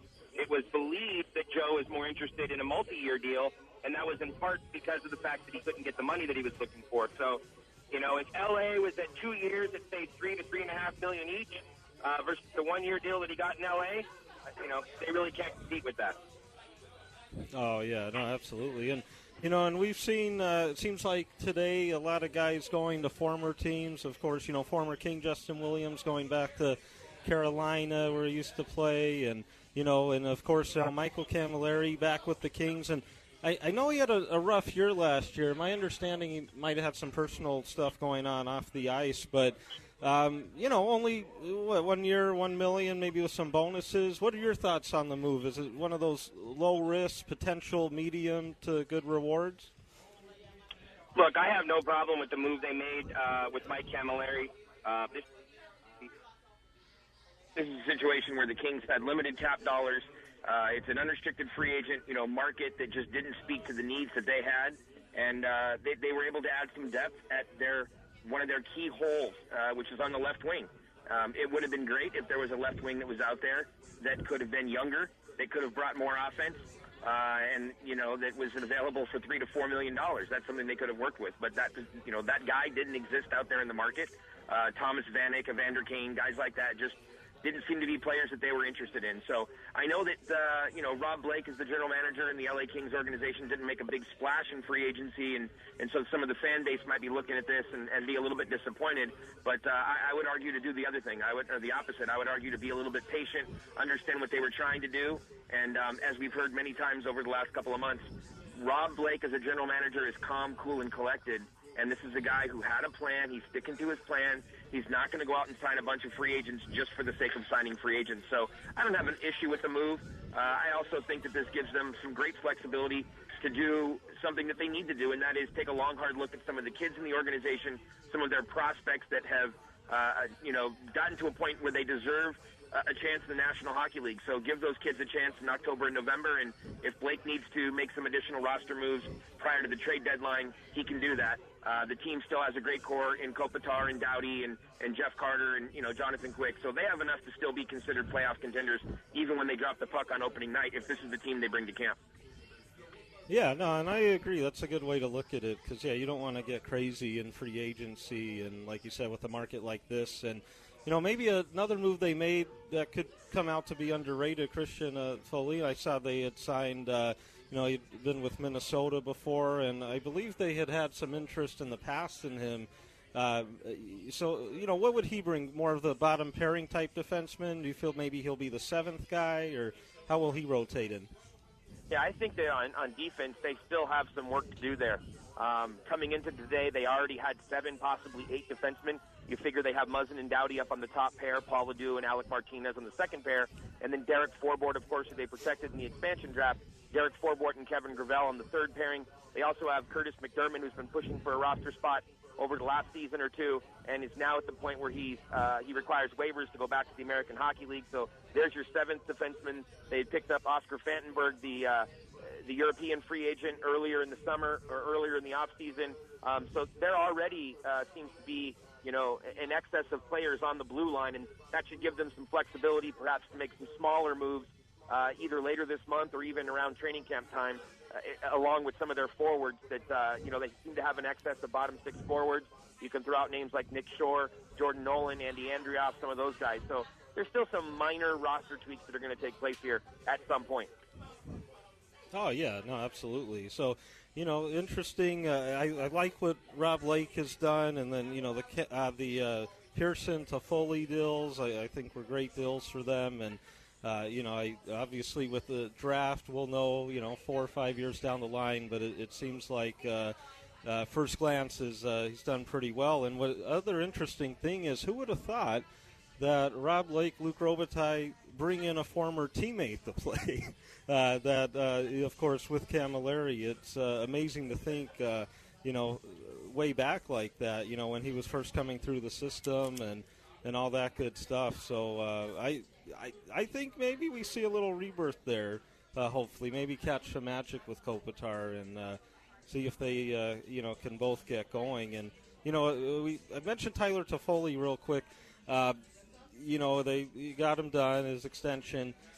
I know he battled some injury issues last year. He had his surgery. Would you expect that we'll see that 30-goal Toffoli back next season? Absolutely expect that. Wouldn't surprise me a bit if Toffoli potted 40 goals. This is a true sniper. If he wasn't, if he hadn't been injured last year, his goal production alone could have been enough to tip in the Kings' favor and put them into the playoffs. But this is a guy who's a true sniper, just entering really the prime of his career, and playing under more of an offensive-minded system now with the new head coach and John Stevens. I think that Tyler Toffoli has a bright, bright future. And, yes, absolutely, kudos to Rob Blake as well for those 2 contract signings. To be able to get Pearson and Toffoli in at under what I would call market value, I think was a tremendous job by him and really put him off to a great start in his role as the new GM of the team. Yeah, absolutely. And, of course, we're speaking with the mayor, John Hoven, mayorsmanor.com. And, John, I know this is a question I sometimes see on Twitter people bringing up with Slava Voinov and obviously that whole situation. And I know there's probably a ton of moving parts involved, but any recent wording on that, any possibility may apply to come back over here and Kings bring him back, or do you think that's something that, if it happens, it might still be a couple years away? No, I don't think it's a couple years away. It is still a possibility, and it's much more a possibility now than it was a year ago. And for the primary reason, from what my sources have indicated, is that the ownership group of the Los Angeles Kings, namely Philip Anschutz and AEG, that they've signed off on it. So it's something that Kings brass have been working on behind the scenes. There obviously is a lot of heavy lifting that has to happen. There are several hurdles that you would have to clear in order to make something like that happen, including his immigration status, including his status with the National Hockey League, and then you have to get into some sort of the contract maneuvering. So there are a lot of hurdles to clear, but it is something that the Kings organization appears to, from what I've been told or was told several months ago, it's something that they were interested in. We're going to explore this summer. Now, if they're able to do all of that, that's a lot of what if, but at least it's something I can tell you that they were interested in pursuing, which is quite a change from just a year or even 2 years ago. Oh, wow, yeah, that definitely would be. And maybe your thoughts on this may be more of opinion-oriented, or maybe you've talked to some guys, but how do you think the locker room, if this did happen, and whether this year or next year Voynov came back, how do you think they would take it? Do you think, despite the off-ice stuff, do you think it's at a point where, because a team is like a family, that they'll embrace and things will be fine, or do you think there could be any friction with that? Do you have any opinion on that? Look, I really don't have an opinion about it. I've heard everybody's opinion. I've read everybody's opinion on Twitter. I think to each their own. I think it's a lot like politics. Everybody has an opinion, and people that are on the other side of your side, there's nothing you can do or say to sway them. What I will say is this. I have never once asked any of his former teammates their thoughts on him returning to the locker room. I've never had any of his former teammates volunteer information to say what their opinion would be. I just know this. I know that most professional athletes that I've ever dealt with are uber competitive, extremely competitive people. They're professionals, and they understand that some of, if not all of their teammates, not all of, but several of their teammates might not be good people off the ice, but that doesn't mean that they don't want them on the ice in their professional career and trying to help them achieve the ultimate goal, which is winning a championship. So I'm sure that some people will have a problem with it and others won't, but not my problem, so I really don't have an opinion one way or the other to weigh in on. Well, that's a great way to put it, actually. So well done there. And then last question here. It involves non-Kings related, or probably non-Kings related, but Shane Doan, of course. I know you're a fan of his. Do you feel, I know there's some interested parties out there. Do you see any team, any contender out there that you think would be a fit? And maybe if you had to make a prediction, per se, maybe somewhere where he may end up this summer? Yeah, I'm on the record many times over the last 5-6 years for my admiration, respect, appreciation, whatever word you want to use, for Shane Doan. I think he's a tremendous person, both on and off the ice, and I think he's a great person to have in the locker room. He's the kind of guy that if I was a general manager in the National Hockey League, I'd love to have on my team. Teammates love him, opponents hate him, and the more opponents hate you, that just means that they couldn't wait to have you on your team or their team. And I remember in 2012, coming off the Western Conference Final, when he was enemy number one to LA Kings fans, yet that summer talked to several of the top players in the LA Kings locker room, and they were all willing and ready to open their arms and bring him into the fold when he was an unrestricted free agent. And, you could see them getting sort of giddy talking about the possibility of adding a guy like Shane Doan to their team. And that was 5 years ago, and right now is a different situation for Shane. He knows he's at the end of his career. My own personal belief in talking to him a couple of months ago, one-on-one, was that he was done. That was my sense of things. Shane always leaves the door open, and when I asked him point blank, as I've asked him several times in the last 2 years, he was quick to keep the door open, but he did it in a different way, and it seemed like perhaps he wouldn't be coming back. So I think if he does come back, I think you're looking at a Western Conference team that's going to be close to either Scottsdale or somewhere in BC. So I think maybe San Jose, maybe Las Vegas, maybe Vancouver. Heck, who knows? Maybe Anaheim. Somebody might be willing to pick him up if he's willing to take a 1-year, $1 million deal. Yeah, it'll be interesting to see what goes on with that, with Shane Doan. And, of course, the mayor, John Hoven, mayorsmanor.com. Where could everyone follow you on Twitter and read all your great stuff? Yeah, always appreciate you guys having me on. We've had a lot of great conversations through the years. You can find me on Twitter @MayorNHL, and check out the website, mayorsmanor.com.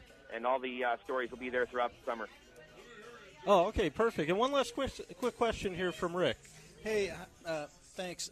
Just a real quick question. This is Rick. The health of Jonathan Quick going into the season. Is he 100%? Yeah, I think that Jonathan Quick is absolutely 100%.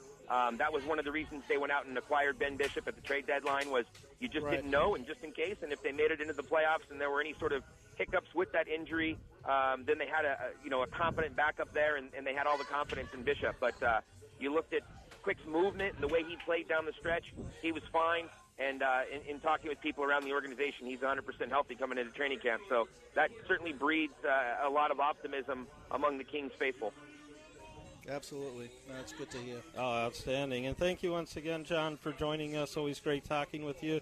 And we'll talk to you again soon. All right, boys. Enjoy the summer.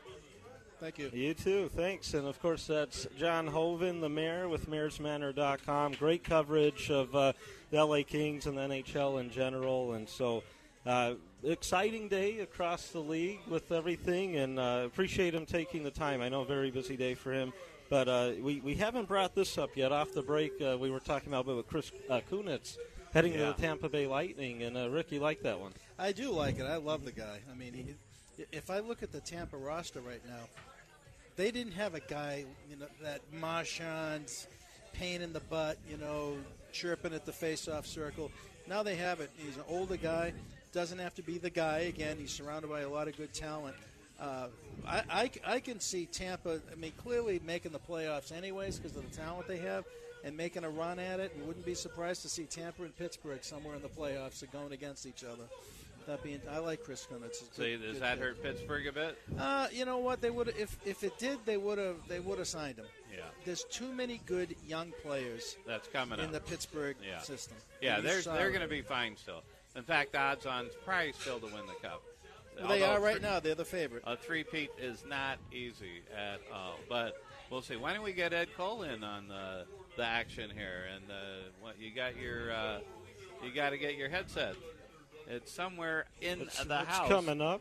And again, I just want to, as Ed gets ready for this, give a couple shout-outs to our friends from Phoenix Metro Chamber. We got Gene Kernan from Serraro Hotspot, 602-618-6626. Call him. And, of course, we have Jim Plummer, Urban House Realty, at 480-788-9212. Great realtor and a friend also from the Phoenix Metro Chamber, Virginia. Fargo in the house here. Mortgage, banking, and that is 480-262-4024. Come on by. They're here. You can meet them. Of course, the great executive director, Jason Bressler, in-house to the Phoenix Metro Chamber. Absolutely. And, of course, we have some prizes, including fidget spinners, gift cards, and 4-pack D-back tickets. But you got to be here to get the prizes, so you have till 3 o'clock. And come down, and, again, with some of the giveaways, you'll have a chance to win something along the lines. And we'll also have some giveaways during the upcoming week with the holiday coming up, 4th of July, of course, on our Facebook page. Easiest way to get there is go to BREAK radioshow.com and click the F in the right-hand corner. Become a fan, and so you could follow where we're going on future shows as well as prize giveaways, things like that. So. Or they could actually do a text to get right on our email list, which the text number is 22828, 22828, and then just respond BTBN. That's B as in boy, T as in Tom, B as in boy, N as in Nancy, and we'll put you right on the list. And Ed Cole, it's nice seeing you again, all the way from the Washington Redskins, working for them. Now you're back in Phoenix. How are you? I'm good, guys. How are you? Oh, it's great to see you. And you're quite the football guy. We're going to be talking football with you in the coming months. I'm excited. Yeah, this is good. So welcome back. Thank you. Remember the show Welcome Back, Cotter? Yep. Welcome back. You do remember. Yeah. You're too young for that. Come on. Yeah, Greg's too young. He doesn't know anything about that. I don't think he knows that either. Gabe Kaplan. Yeah. And, John You remember Travolta. that show, Greg? My favorite show. Oh, man. Come on.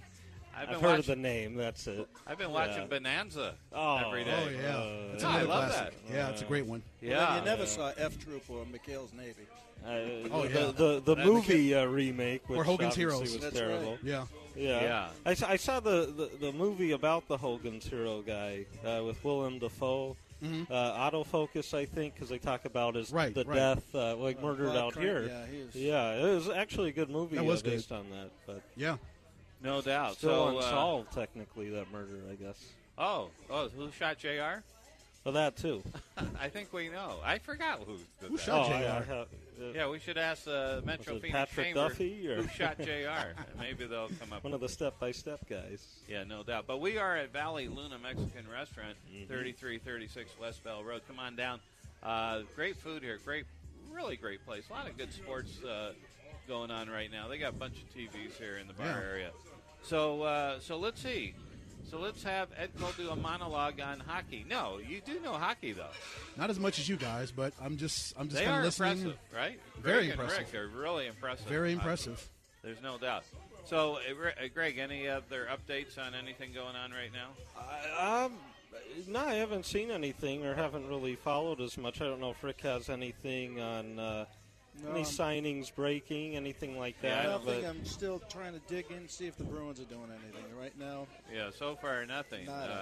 Yeah, it doesn't look. Yeah, not much with the Bruins, which is okay, really. When you look at the market, right? Sometimes that's your best bet. Although, again, today, other than Chad and Kirk, I don't see anything that is necessarily bad per se in the sense. Well, Carl Alsner. Alsner. Yeah. I mean, at least with Alsner, if he could bounce back a bit and provide the steady D. The problem is though, the rest of the Montreal D core, a lot of changes. So we'll see how that works out. But yeah, I think for the most part, it's been solid for a lot of these veterans getting their 1-2 year deals and not really killing teams on the cap for the most part. So far, been a decent day, but we'll see what happens. I'm really curious with Patrick Marleau. He's taking a long time, and does he go back with his buddies in San Jose, or he's probably contemplating, I'm guessing, a better offer from somewhere else. It's just my guess. I think it's a better deal. Go to Toronto. And there might be Anaheim. There might be a 3-year deal out there from one of those teams. I wouldn't and doubt that's it. why he's possibly. I mean, again, just speculation on my part. But also think about this. Yeah. I do believe the better opportunity in the next 3 years is probably with Anaheim or Toronto to make the San Jose. I don't think San Jose really. I would agree, and nothing against San Jose, obviously, because they're still a very talented team, and I mean anything could happen. It's just, I do like a lot of the pieces in Anaheim. I mean, some of the veterans getting older, but on the other hand, there's those terrific young defensemen. Cam Fowler got his extension today, by the way, 8 years. Oh, and, great defense. Good player. Oh, yeah, absolutely. And I think Ryan Miller, Rick mentioned it earlier, I think will be, him and Gibson will be fine. They can make Gibson will run. get better, yeah. But you still got to watch for Edmonton. I mean, that's a tough one to get. I guess he has to decide, too. I don't know if it's his decision-making, but, Edmonton is Edmonton. They're going to get better. That might be the team to beat. You got Calgary, you got Anaheim, you got the Kings, but Toronto maybe the place to go for Marleau, because they really did phenomenal in the playoffs, and perhaps with Marleau and the maturity of the young players, they could be a really nice contender there. Yeah, he's a tremendous skater still. I mean, he hasn't really lost a step in that regard, and I mean, getting 27 goals last year, he'll be 38 for next season, but again, it could be a risk that Toronto or some team's willing to take, and for the most part been pretty healthy, I believe, throughout his career. Now, one thing is with Toronto is, they did get some of the help on the back end, and I think still ideally they would love to get the top pairing, top 4 guy. That's easier said than done. It sounded like they were close on Travis Hamonic. Really close per se, but they didn't want to give up extra draft pick, which understandably. I mean, he's a great defenseman. Don't get me wrong, legit top 4 guy, but you got to be careful with your assets sometimes. You don't want to overblow, and they didn't think it was the right time to do that per se. But I'm excited to see what Toronto does the rest of the offseason, because I do think there'll still be some noise from them, whether it's today or in the next couple weeks. Now, Vegas, Golden Knights, not much action there, but they're going to be a lot of trades, though. Yeah, they still have some guys. Surplus defensemen. I think you're going to see some action. That's going to be exciting in the next couple of weeks. And I still wonder with James Nill if they decide to move him in the offseason, teams that maybe missed out on guys. He has 1 year left on his deal. Or if they say, here, let's have him start the year with the team, and then he could be a trade deadline type of addition. But you could get more for him now. Right. You know, having the new team would have him a full year. But they might also say, hey, you know, he's kind of a name player, a good goal scorer. We want our fans having start of the year, and it'll be interesting to see. You know, maybe later on in the summer have George McPhee on again and kind of see some of the direction that they are going to continue to go in. But Nill's name, I'm wondering if in the next few weeks if it might pop up here and there for a team needing a top 6 guy. You're absolutely right, and it should be quite exciting. Now, so far, the big winners, we could summarize a little bit thus far. The off-season per se. We think Calgary. Mm-hmm. I sort of think Nashville with their signings. They have good moves. Yeah, I think those two. Coyotes, not a whole lot. Now, even though Nashville lost Nill in the expansion draft, I think, these moves really help. And the way that team plays, you know, the depth. And I'm sure, Hartnell, not the offensive player anymore, really, that a guy like Nill is, but some of what he adds will help in other areas. So overall, I think they have done pretty well. Yeah, no doubt. And wow, we're again at the end of this segment, and of course, joining us in a few minutes will be general manager and coach of the Arizona Rattlers. The Rattlers, of course, going to the United Bowl in the Indoor Football League, South Dakota, next Saturday, 3:05 start in Phoenix. I probably should be there. Are they the favorite? Yeah. No, I don't think they're I think the Sioux favorite. Falls is probably the favorite. I would think so, too. And we'll have him on at 2 o'clock. This is a Real Hockey Talk. We're at Valle Luna Mexican Restaurant. Come on down, and we will talk to everyone right after this break.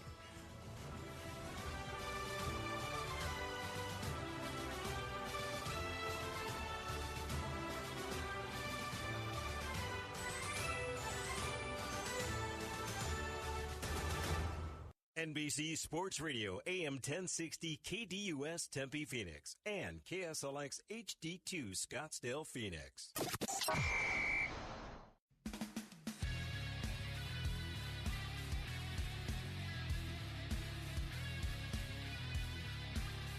And welcome back. Real Hockey Talk / Breakthrough Sports as we'll get into some football and other things going on in the sports world. And we'll still, as free agent signings break and stuff like that, we'll get into that a little more. But, of course, joining us shortly, we're expecting Arizona Rattlers head coach Kevin Guy and, Ed Cole with us and Rick. And, of course, Dave is coming back. And we're at Valle Luna Mexican Restaurant, 3336 West Bell Road off 33rd Avenue in Bell. The food is amazing, obviously, so you got to get out here at any time. But if you do get here before 3 o'clock, we are here till 3. We have some prizes on hand, fidget spinners, gift cards, and 4-pack D-back tickets. So, but you got to be here by 3 to have a chance to win those. Drive safely, though. If you're coming from the East Valley or anything, don't speed. Don't worry. We'll give out prizes on Facebook as well. And to get there, easiest way, break, BREAK, radioshow.com, breakradioshow.com, right-hand corner of the top, click the F, become a fan on Facebook, and we'll have some other prizes, stuff like that. And Dave's back. All right, I am back. That was a quick break, huh? Very quick break. Yeah. Okay, do we have Kevin on? Not quite yet. We're expecting him shortly. Okay. Hopefully here in the next few minutes. But Dave, how exciting is this? Their first year in the Indoor Football League, and they're going to the United Bowl. That's incredible, considering they started off 0-2, 4-4. That's amazing. Then they rip off 8 straight, and now they're contending for a championship next Saturday. It is quite remarkable. There's no doubt about it. And I've been to most of the games, and it just shows what a great organization on and off the ice the field they are. Still hockey-minded? Yeah, I'm still thinking hockey, but it's quite remarkable, and it's really a credit not only the general manager, head coach Kevin Guy, but and his recruiting ability. That's incredible. Yes. I think he told us last week that most of the teams had full teams already, so he had to go out and recruit just on the fly there. And just basically build a team, right? Yeah, and that's not easy. And going 9-game winning streak, by the way. Yeah. So is it 9? 9 games. Okay. Winning streak, and 13-4 right now. The regular season 12-4. Really amazing. They had 15,038 fans last week. Wow. I think that certain teams out here would be jealous. Coyotes. Okay, I'm not going to say the Coyotes, but I did. But anyway, that's remarkable, really, and it's like almost the old days if you think about it. So I think it's pretty exciting. So I'm going to be heading out there to South Dakota next week. Very nice. Yeah. So Greg and you will be on the show. Oh, Rick yes. Very good. Rick will call in. I'll do a report Green from Bay South for Dakota. Rick. From the frozen tundra. Yeah. Yeah, I think that's sort of cool, right? Hopefully the golf course isn't frozen tundra. So Please bring some of the weather back. Well, unless it's humidity. that's right. So let's see if we can find out, Coach, when he will be calling in. Is always great information, no doubt about it. So as we wait, Kevin. Well, go ahead. Well, I'll just say, we still haven't had a Patrick Marleau signing Not yet. yet, so we'll see. Maybe within the next hour before we're off, we may. But Oh, okay. Excellent. And joining us right now, of course, is the general manager and head coach for the United Bowl headed Arizona Rattlers, Coach Kevin Guy. Kevin, how are you? I'm good. How you doing, Dave? Hey, I'm great. Thank you so much for calling in. This is got to be one of the highlights of your career, I'm sort of guessing, in that first year in the IFL, going half the season 4-4, 9-game winning streak, and now to the United Bowl. What does this mean to you? Well, I think you give the players all the credit. These guys worked hard during the season, and our coaching staff, our assistant coaches have done a great job, and we got to finish though. I mean, we still got some work to do, and but we're happy where we're at, and we're happy we've had a good, solid first year, but we want to finish this year off the right way. What a storyline. I mean, the first game of the season you played the Sioux Falls Storm, and that could have gone either way. There's no question losing that game. However, your very first game, and now the last game. What a storyline. This is going to be huge out, of course, in Arizona and in Sioux Falls. So, and I always like what you said. It doesn't matter how you start, it's how you finish. And with a 9-game winning streak, you're at the peak time to play the 6-time defending champion Sioux Falls. You got some surprises up your sleeve for them? Well, we've been working on, the game plan and the coach's game plan this week. Players come in on Monday. We had a bye week this week, and, we'll start putting it in, and it's going to be up to the players to go out and execute it. But I like what I've seen so far and like what we got in place. And I think athletically we match up with this team well. We just got to go out and execute. Coach, you talked about preparation and getting ready for the Sioux Falls Storm and going to South Dakota for this big game. But is it tricky at all preparing for a team that you haven't faced since February? No, not at all. I mean, neither team is doing the same stuff that they did, in the first game. So, I think that you're going to see a completely different ball game, two entirely different offenses at this point in the year. Defenses are playing a lot better this time around. So, it's going to be a different game, but it's going to be a good game. Yeah. I think it's going to be a phenomenal game and classic matchup. There's no doubt. It's going to be exciting for the fans, no question about it. The Rattlers, a very successful season. 6 players selected for the 2017 All-IFL team. Darryl Monroe, of course, leading the league in rushing. Lamar Ahmadi, Chris McAllister, Alan Chapman, Damian Love, and Sawyer Petrie. So you got to be proud of them. That was tied with Sioux Falls and I think the Wichita team, too. Yeah, those guys had a great season, and just watching them, grow as the season goes on, it's been outstanding. But, I feel like we also had some other players that were deserving, and those things are can be kind of political, and at the end of the day, I've told these guys, championship is what you want on your resume, but for certainly, those guys have had an outstanding season and had every right to win those accomplishments. Yeah, no doubt. And of course, last week's game, of course, got you into the United Bowl.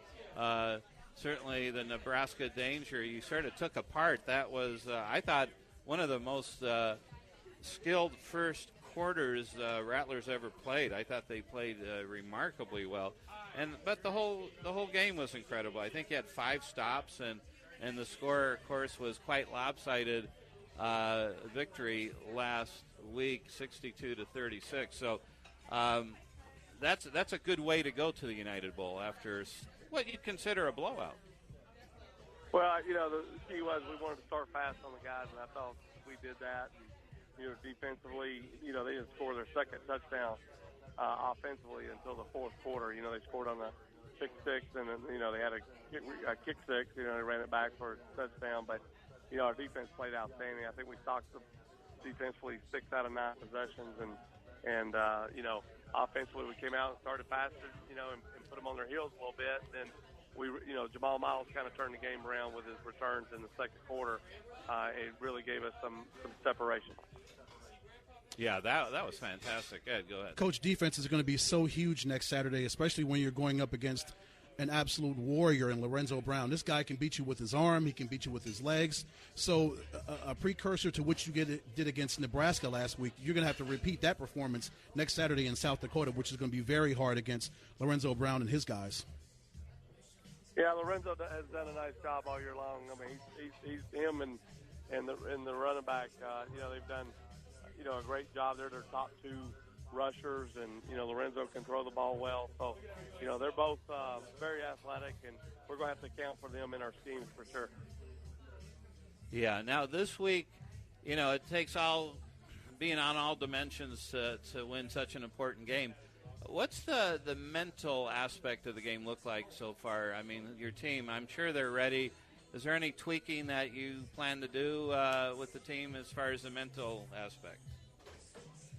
I feel like if you got to motivate them for this kind of game, they're in the wrong business. So, at the end of the day, we put the work in with the scheme, and these guys are going to have to go out and execute, and we're going to throw a couple of new wrinkles at them and see if we can catch them, off guard a little bit. But I'm sure they're going to try to do the same. So we just got to play within ourselves and do what we do, and just get out there and execute our technique and fundamentals. And, of course, there are some differences. The first game, you had a different quarterback. You have Skokel now, so certainly they're going to have a different look, too. And, Ed, you have a question?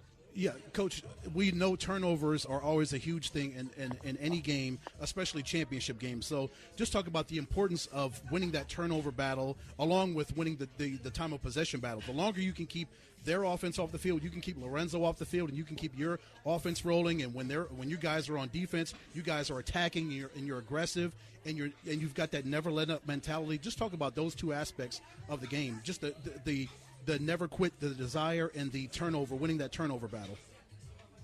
Well, their team led the league in turnovers, so, I mean, in creating turnovers defensively. So we're going to have to take care of the ball, and, that's kind of been our Achilles heel.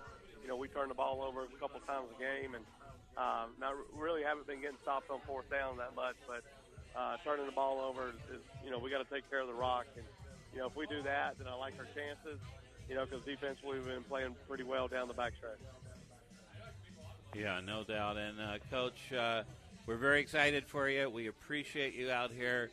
Tremendous job. First year in the league, going to the United Bowl against the 6-time defending champions. What a story. I'm going to be there. I can't wait. I'm real excited to go to South Dakota. So, General Manager, Head Coach Kevin Guy, thank you so much for coming on, and we'll see you next week in South Dakota. Thank you, guys. Have a good one. Thanks. Thank you, Coach. All right, thanks a lot. Head Coach, General Manager, Coach Kevin Guy. So, Dave, the Rattlers, they're like a well-oiled machine. They just do this year in and year out. Yeah. It's what they do. This is their toughest competition, I believe, in years. I agree. Yeah. 6-time defending champion. They blow out teams. They blew out the Iowa Barnstormers 2 weeks in a row. 2 weeks in a row. And then you have to go to their house and win a championship in their building. But it's a different Rattler team than the beginning of the season. So I think it's going to be a battle. And, I know the physical aspects of the Rattlers, they're going to try to win that part of the war, the physical aspect. Right. I'm sure both sides are going to try to do that. Oh, absolutely. I mean, you're in a championship. You're in a dogfight. There is no tomorrow after next Saturday. Yeah. So you've got to give everything you can on offense, defense, special teams, everything. Because if you don't, you'll get on that plane and you'll come home without a championship. Yeah. And you don't want that. No. Yeah, that's true. So, okay, we're going to have Miss Arizona Fitness join us. She made an appearance here. And this is going to be exciting. Look, she's all decked out. It really looks great here. It's great. Everybody wants to take pictures with her. So, this place is really ramped up. I didn't get to take a picture, but let's get her on. And here we go. She's walking to the podium, accepting the award for Miss Universe. No, she's so Miss calmly. Arizona. She's used to this. Okay. You're used to this, aren't you, Miss Arizona? Mrs. Arizona? No. Now, Miss Arizona, can you hear us? 3? Okay. Oh, there you are. Hey. Hey. Now, we met last night. Yes, we did. And Miss Arizona, but you go by your personal name. I'm trying to remember. Is it Cindy? It's Cindy, yes. I remember. Cindy Head. Cindy Head, yes, Okay, we won't comment on that. However, okay, you probably hear that all the time. Yeah, I'm a middle school administrator, so I get them all. Oh, wow, that's pretty cool. All right, so I was debating whether to say that or not. That's okay. Anyway, so we got a few minutes here to talk to you. Miss Arizona Fitness, how did you win? Well, you have to. It's a judge's interview. It's fitness wear and then evening gown. So. Oh wow. Yeah. So. So it's like a regular pageant, right? Yeah. Right. So they ask questions and stuff. Oh yeah, mostly based on your platform. Do they have the best tweeter? I mean, tweets. No, you know what's so funny is that I'm definitely not a Twitter person. I only follow the Real Housewives and then now the president because it kind of makes me a little crazy. But so that kind of stuff. I'm pretty much like the real what do you call it? The real stuff on TV. What all that stuff. The Real Housewives. Yeah, like reality. Big Brother. Reality. Thank you. Yeah. And you are a housewife.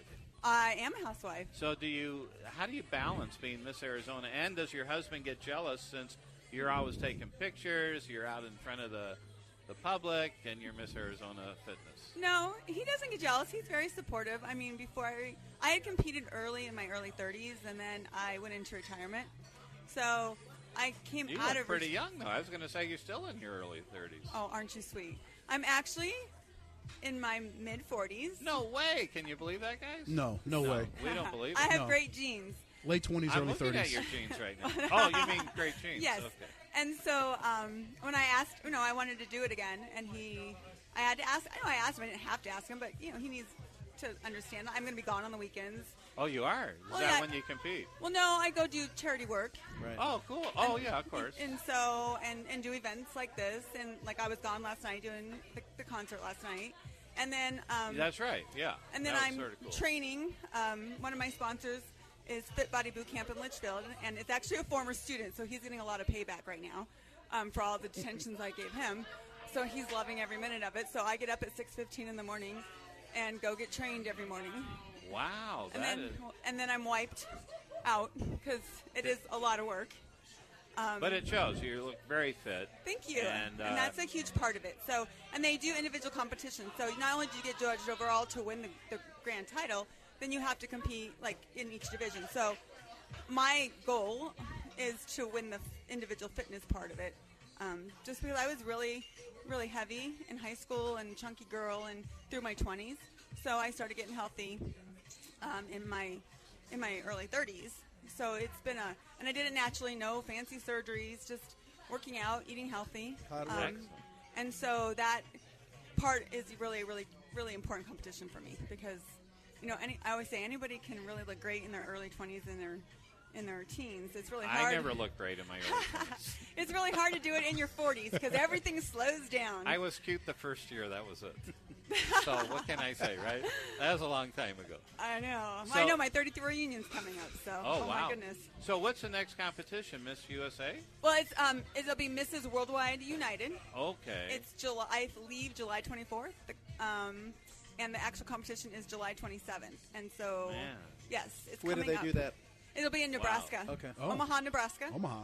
So I'm actually flying out on that Monday, and I'll be gone for that week. And then my husband will actually fly out the day of the competition.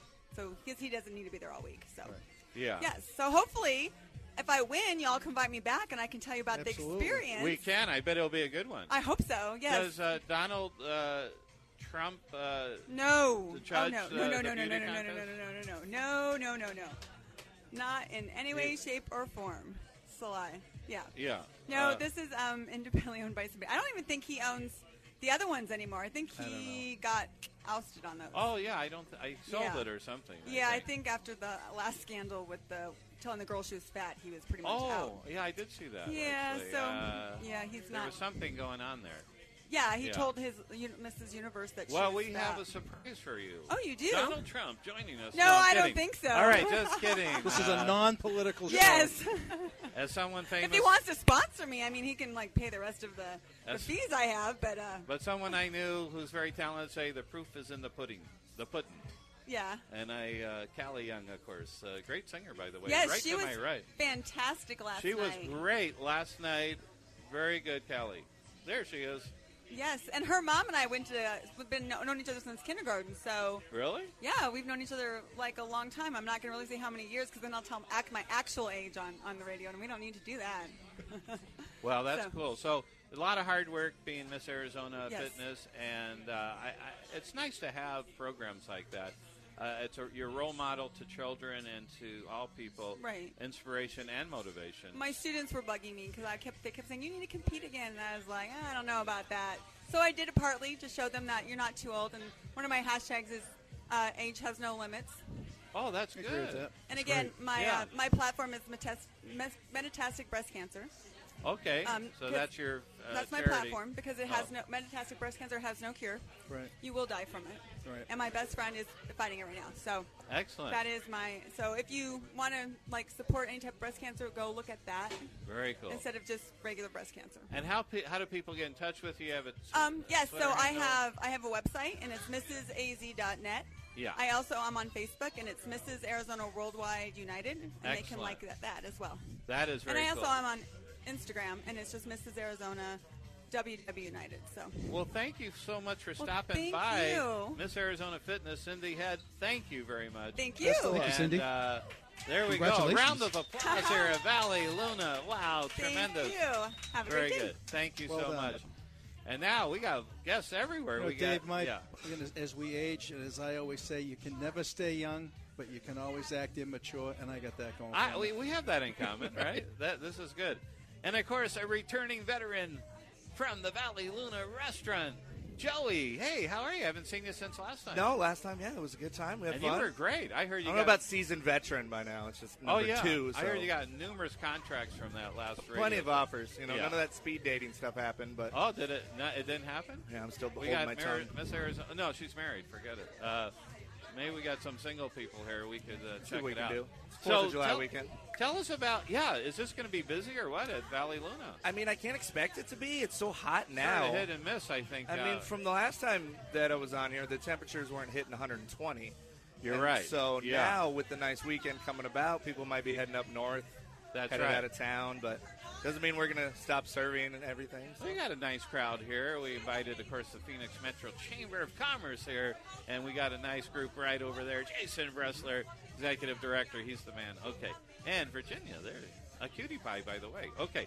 Anyway, tell us about happy hour, what you offer customers here. It's such a great restaurant. I love it. Absolutely, and we're going to continue to do the happy hour that we've done for the longest time. It's 3 to 7:30 during the week, and then on Saturdays today it goes from 12 to 6. And so Oh. we got specials from everything from draft beers to bottled beers to well drinks to all the different margaritas that we serve. And then we do have a couple new things that changed this summer as far as some daily specials that we do. So, for instance, every Thursday we do a beer and a taco special. Every Thursday. Every Thursday. Beer and tacos. But how does that work? So basically, you come in, $7.50. It's going to get you a beer, Pacifico, either a draft or a bottle, and then a little sleeve of 4 tacos. Oh, that's pretty good. A little and if you don't want to drink the beer, it's fine. I'll just put it aside, and I'll handle that when I get done. Oh, gotcha.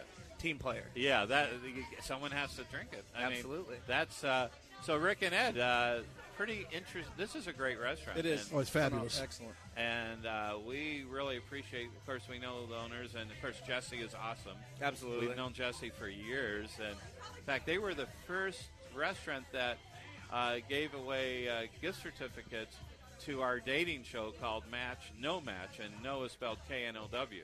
Okay. So the first date was here. That's a good start. We're going to have to film it next time, right? Oh, no, you might not want to see it in person. Maybe so you've been here a while, though. How long? Since about 1 o'clock. Well, yes. He's good. Yeah, I like it. Another comedian. Yeah, another one. I do have a lot of years in. For me, I've been here for a little over 5, but it's still just a baby compared to a lot of the people that have been at this place. Really? We got anywhere from 10 to 12 to pushing 20 years of people that is being incredible. in this place. What is a family-owned restaurant? Absolutely and it's true. a family environment. And I've worked at a handful of restaurants before, and they always tell you, hey, we're like a family. We're all this. We're all that. Well, this is really the only place that has ever actually felt like that. Yeah. No, I agree. And it really is the best, I think, Mexican food in the state of Arizona. Oh, definitely. And if you're going to be open for 30-plus years, doing the same, revamp the menu a little bit, it's some standpoint favorites that we've had for a long time. I like the fajitas. That's what we had last time. Yeah. Maybe this time you'll get to eat them when they're warm. Yeah, that's right. You remember. That's I remember. Impressive. Is that impressive? Yeah, it really is. And so what else would you want to say about Valle Luna? One other special that I did want to talk about is every Monday for the rest of the summer, we do a 99-cent margarita. Oh, wow. And there's no, limit, so you can drink as many Really? of these things as you like. So we do a 12-ounce margarita, whether it's frozen or it's on the rocks. But, 99 cents all day, every Monday until the summer ends. You know, that's remarkable. When does summer end? In Arizona? Yeah. God knows when. Okay, but you got a we're few gonna months be doing. there. I'm assuming till about when football starts. Gotcha. And then we're gonna do a whole brand new list of specials for the football End season. of August, perhaps, something like that. Right? Definitely. Which is great. That sounds right. 99 cents, you're saying. 99 cents. Well, Rick and Ed, what do you think? Are we going to meet here every Monday? You can do a lot of damage with $10. Sure could. And is that all day Monday? All day Monday, open and close. That is good. Wow. And the hours real So quickly? we open up at 11 o'clock, and then we close at 10 o'clock all through the week. Okay, gotcha. Saturday, Sunday open. Friday and Saturday is going to be an hour later, and then Gotcha. Sunday is going to be the same at 10 o'clock. That is cool. Well, Joey, thank you again for coming on the show. Absolutely. It's fun to be always here. appreciate it. When we come back, we'll have you on again for the third installment of The Life of Joey. Oh, man, this is getting good. Yeah, it is getting good, and we want to hear about your dating experiences next time. So I'll do my best. I'll make a journal. We'll start this thing. and pictures would be helpful, I think. So Very true. That would be good. Joey, thank you so much. Thanks, buddy. And, of course, we are a live remote broadcast at Valle Luna Mexican Restaurant, 3336 West Bell Road in Phoenix. Come on down. This is great place. We got the gang from the Phoenix Metro Chamber right there. Jason Bressler, the guy, the best networker in the world, in the history. No one will ever surpass him. That's my opinion. I'm sticking to it. And Ed Cole's here. Rick is here. Greg is here. And we got the great Callie Young, great singer right over there. She is fantastic, I'm telling you. And we'll be right back after these words. Valley sports legend Bob Kemp anchors the Sports Zone, weekdays from 11 a.m. to 2. All the best local and national sports programming here on NBC Sports Radio, AM 1060.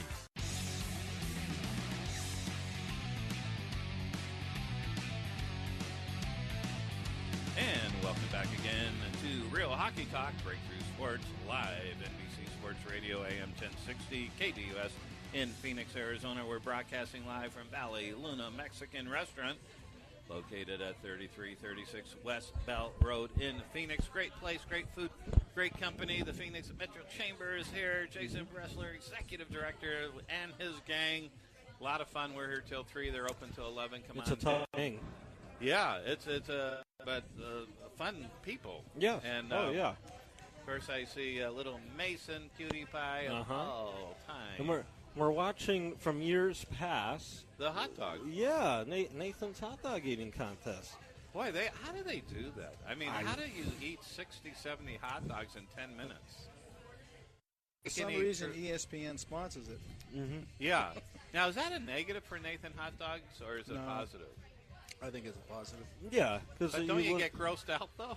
No, because then the next day watching it again go, I want a Nathan's hot dog. Nathan's originally did it on the pier in Atlantic City. It was Nathan's. They always sponsored it. Oh, okay. That goes back in the day.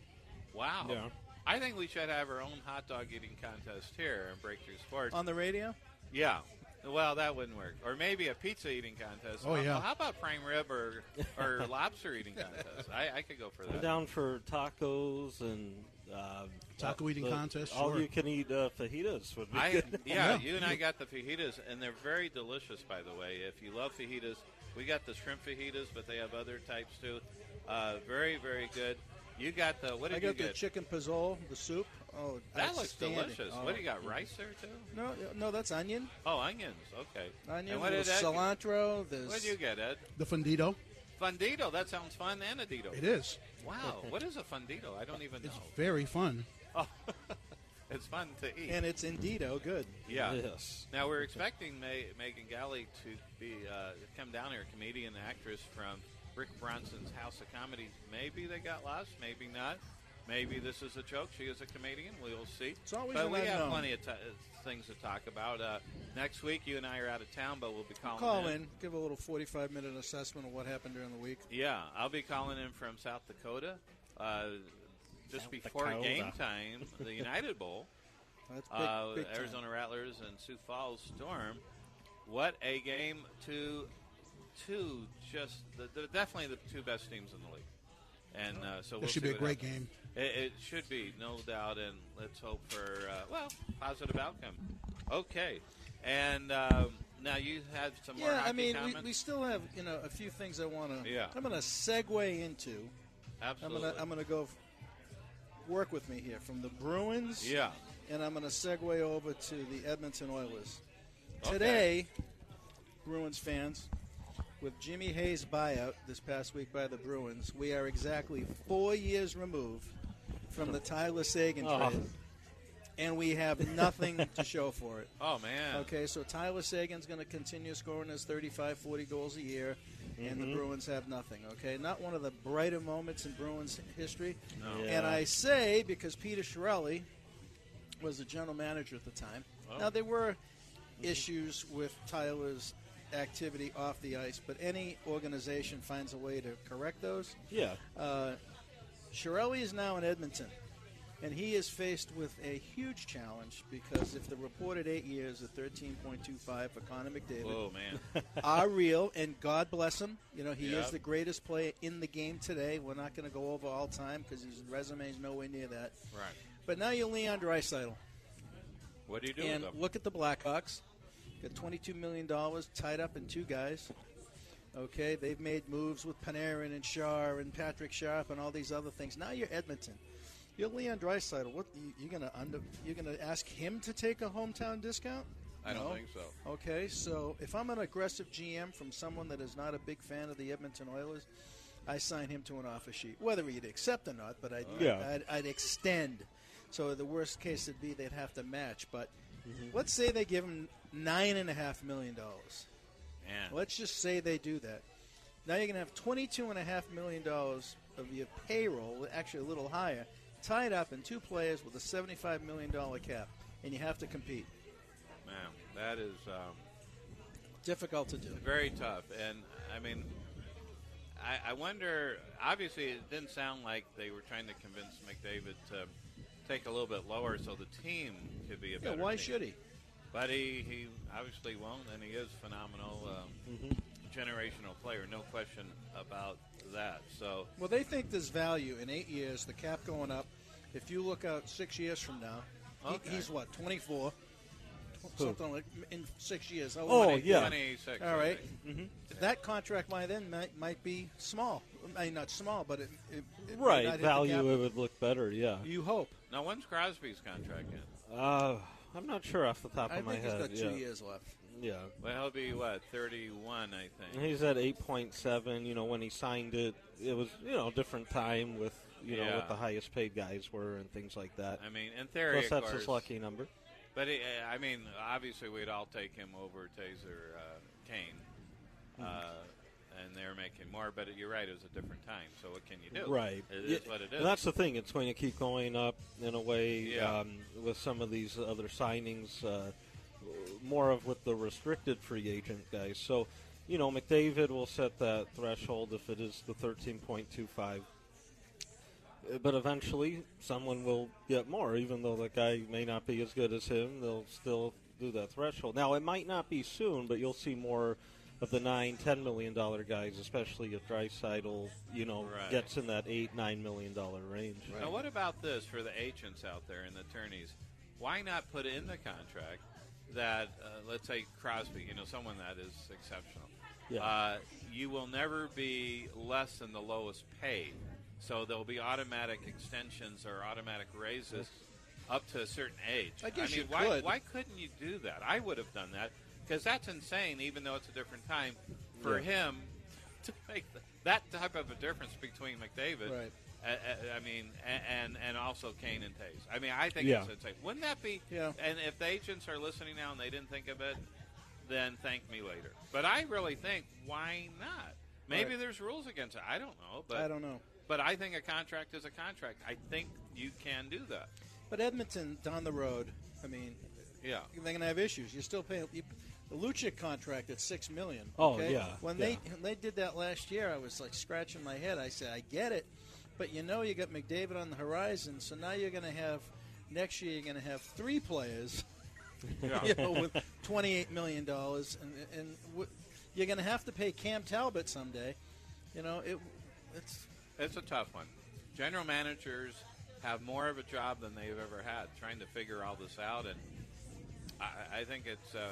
We should have a general manager segment and do some of the, how they think about this stuff. And I don't know if all general managers are even well trained in this area, but maybe I think George McPhee is. I believe he was an attorney, right? I believe so. Yeah. I mean, that's sort of cool, right? I mean, that's certainly helping them. And speaking of free agents, maybe the top on the market still in terms of unrestricted. We were speculating about an hour ago that, hey, with Marleau, we're guessing because he's getting better offers from other places than San Jose, and it appears that may be the case. Kevin Kurtz, of course, with NBC Sports California, he's a Sharks insider. He believes that. He a few minutes ago tweeted out it's his understanding that other teams have offered Marleau better deals than what the Sharks are offering. Oh. And so, again, but nothing imminent. Right, nothing imminent. But so that's why we're probably still out there waiting for something to happen with a guy like Marleau.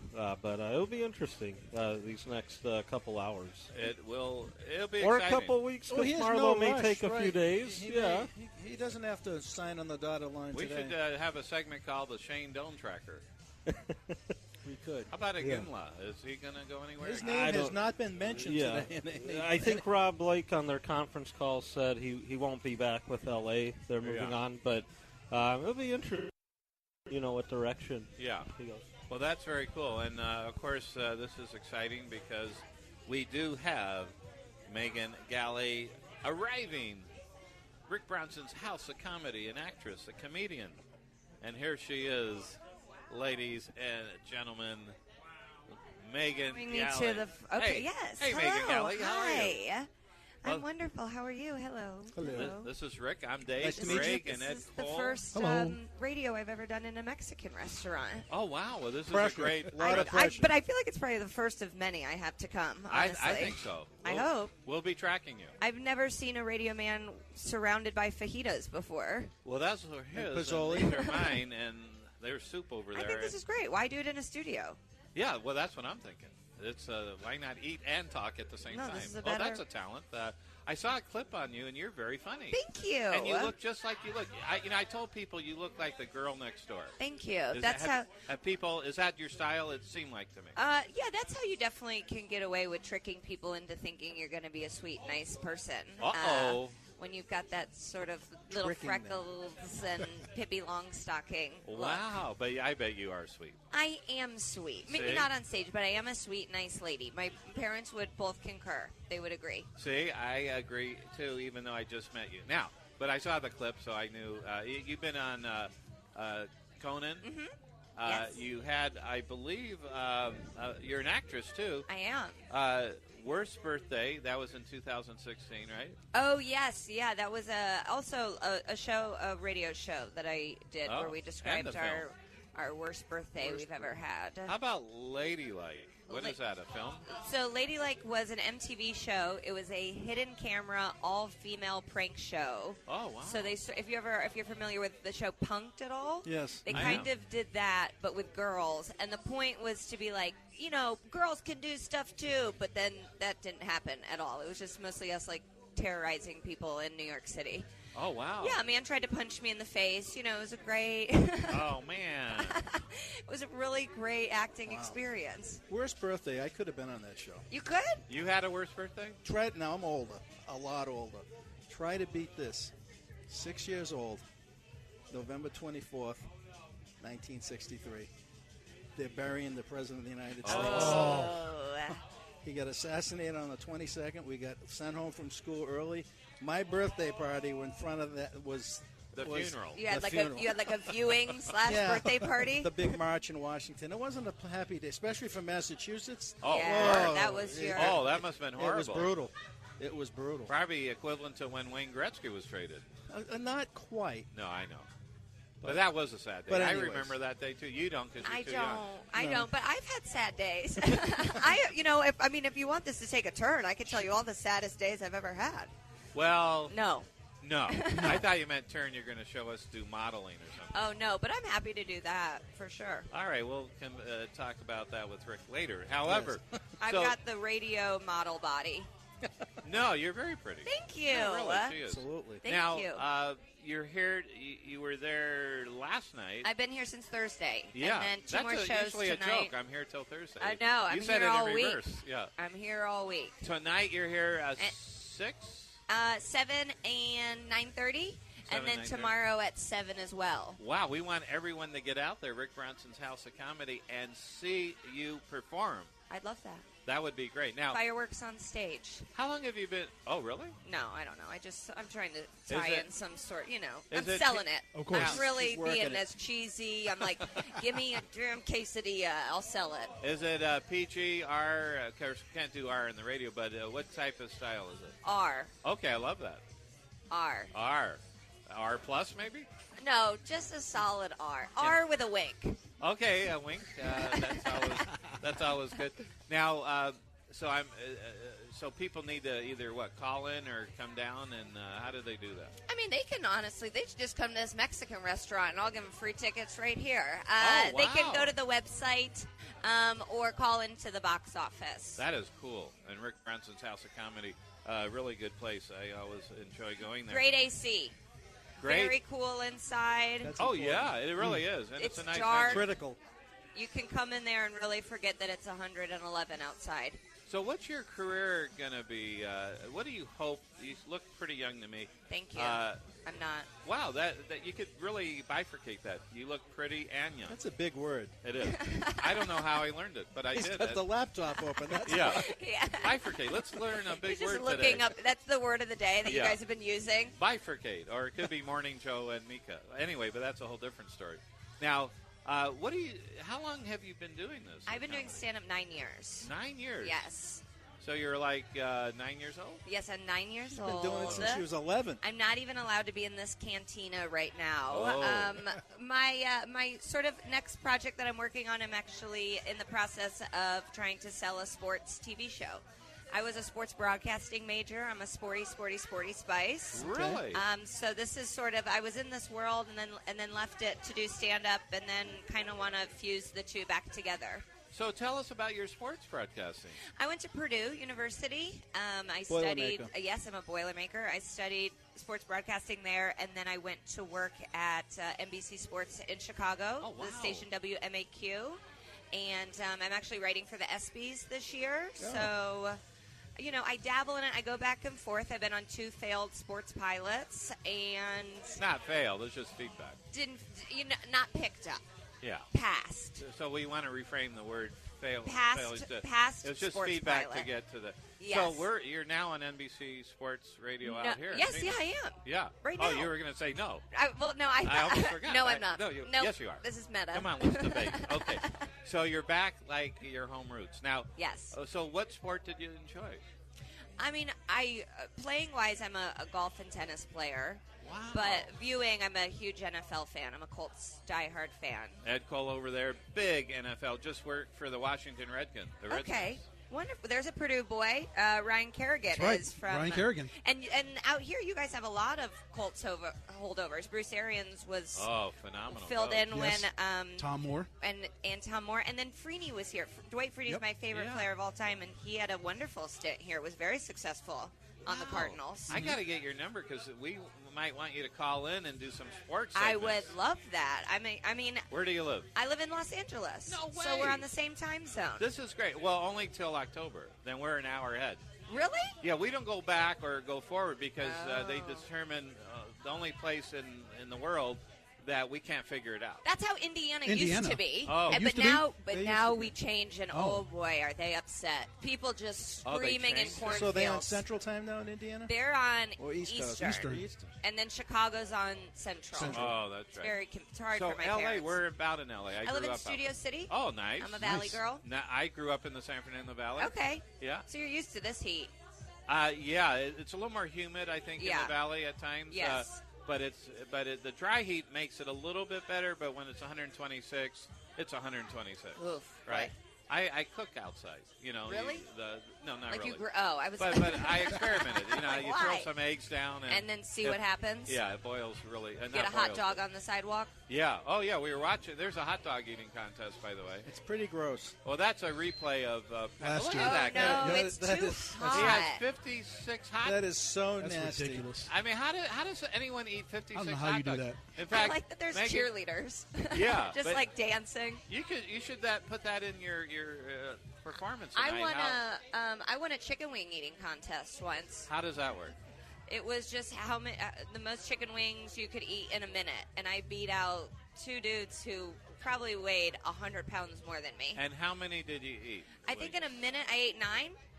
Oh, that's good. Were the wings coated? Were they buffalo? They were mild, Mild. so you could throw Oh. them down. But mild with sauce or just seasonings? sauce. Well, that's pretty good. Yeah. But then you can just slick it all off the bone. You just stick it in head Right, first, slide, suck just it off. Rip it right out. Okay. Well, this took a turn. Yes, it did. But, it's got to I'm go just hard teaching. sometime. I'm educating people yeah. how to win a chicken wing eating contest. That is very cool. So, it said in your bio that you're an actress as well, and we talked a little bit about that. Is that something you want to pursue more than stand-up comedy? You know, and stand-up is sort of a lot of people's first love. I love stand-up. It'll always be the thing that I want to come back to and do for the rest of my life.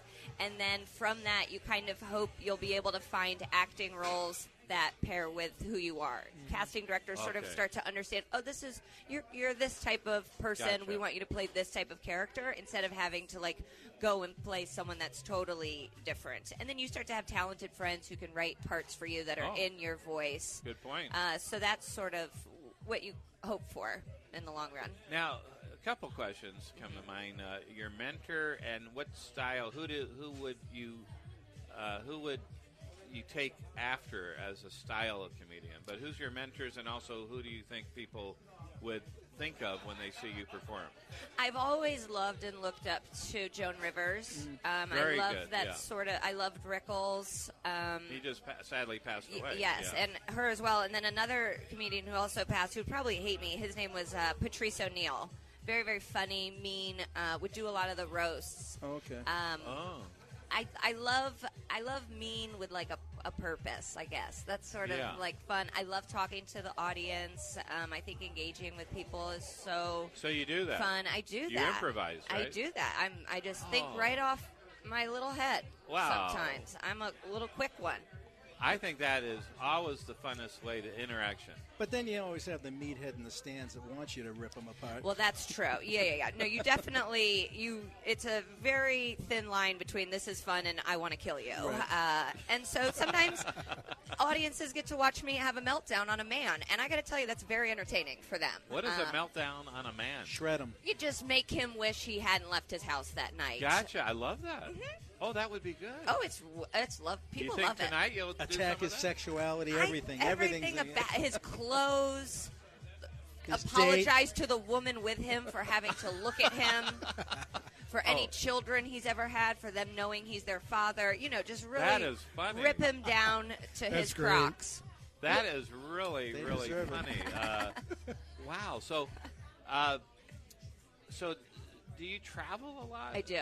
And is it like how many days a year do you travel? I travel probably about 50% of the time. Oh, This is my wow. third time in Phoenix in the last 6 months. So, Is that scary for a woman? yes. I don't, yeah. Yes. I'm There- just thinking. Phoenix maybe or it the would- travel? All of it. No, the travel is, when people ask, like, oh, is it hard to be a female comic? In a lot of ways, it's wonderful. Yeah. We feel connected to women. It's Sure. People are excited. It's like, it really is a blessing. But the one thing that it is worse in is safety. It is, we have to be very vigilant and take our safety Sure. very I would imagine. seriously. Yeah, my mom, my poor mother, just anytime I'm anywhere, she's just, on her rosary praying that I make it home. So, because you might be traveling all hours of the night and day. And Yes, so on I get and home late. I was in Australia 2 weeks ago Oh, for wow. 2 weeks. So, Really? you kind of go wherever they can understand what you're saying. Best place you've ever performed that you personally enjoyed the most? Either a city, a venue, Wow. or a I'm country. I'm comedically from Chicago, Oh. and that's sort of like where I started stand-up, and that'll always be my home and favorite place to go back to. Those drunks, they'll laugh. They love to laugh. More alcohol, the better. Especially And on they're a St. lot Patrick's Day. happier. They're happier now that the Cubs have won. Oh, They can yeah. sort of. You did feel sort of like a sense of relief, and everyone Oh, laughs yeah. a little bigger now. Right. That makes sense, actually. And, yeah, Chicago, I've only been there once, but I know the food is great. It's a great city. But you Huge like city. L.A. I love LA. I really do. I lived in New York as well. I've lived in all the big three. And I love Los Angeles. I know it gets a bad rap, but people are nice. Even if it's fake, I'll take fake nice. That's fine with me. Well, there's you know? fake news. Okay, that's political. That is That's political. the third time you're going to I know. I'm kidding. I'm just teasing you. But fake is good. Yeah, fake is fine. Right? There's all sorts of type I'll of take fake. a fake smile over a New York scowl any day. Really? Yes. They're mean out there? In New York? I didn't know that. Oh. Really? Do you stay away from politics? It's off limits? interesting. Sometimes people will think I'm being political just by the fact that I'm a woman talking, and that's sort of. I'm from Indiana. I'm from what has given us some of the things that some people would not like. Do you hear me trying to be? I mean, I'm not happy right now, but I have to go out and make all sorts of different people laugh. And my main thing is like laugh and know that women are people. Right. And if you think that's political, then yeah, I'm political. Now, did I say your name correct? Gailey. Gailey. Gailey. Okay. Megan Gailey. Wow, we're at the end of the segment already, so we want everyone to see Megan Gailey tonight. Yes. Or tomorrow. 7 or 9:30 tonight. And then tomorrow at 7. And that should be good. And you have food deals, too. You can have packages, I believe, right? There's good food, too. Yeah. Very good food. I think I had chicken tenders. And good drinks. Yeah, and good comedians. And you good will be there. comedians. I'll be there. We are very excited for you. Rick you. Bronson's House of Comedy. Go see her tonight on High Street and in High Street. They changed the name. Oh. After Colorado, of course. High Street, it's high. Everybody's high I on know. High Street. Well, not everyone. However, who knows? But Come get high on High Street. yeah. But thank you so much, Thank Megan. you so much and for having really me. We'll have you on again. I'd love that. We want you to call in, do some sports with us. Okay, I'll break down Carson. I hope he has a great year. Johnny Carson, he passed away. I know. years ago. As long as he can Carson stay Palmer upright. might not be far behind. Oh, yeah. No, I'm kidding. I'm rooting for you're my favorite NFC team. I'm rooting for you. Oh, wow. How about hockey? Sure. Blackhawk. Yeah, probably Blackhawks. I didn't even bring some Boston guy. I Patriots. know. No. I know. But No, you I heard know. your accent and I Yeah. got PTSD. Thank you for not shredding me. Well, Megan, thank you so much. Thank you for having Remember me. Rick Thank you. Bronson's House of Comedy tonight and tomorrow. This is Breakthrough Sports live, NBC Sports Radio And, of course, this is Valle Luna Mexican Restaurant we're broadcasting from. Everyone have a great 4th of July. This is a long weekend for a lot of people. And I'll be in South Dakota next week. Ed Cole and Greg will be on the air next week. Rick will be calling in. Rick will call in. I'll call in. Everyone have a great weekend. See you next week. Take care.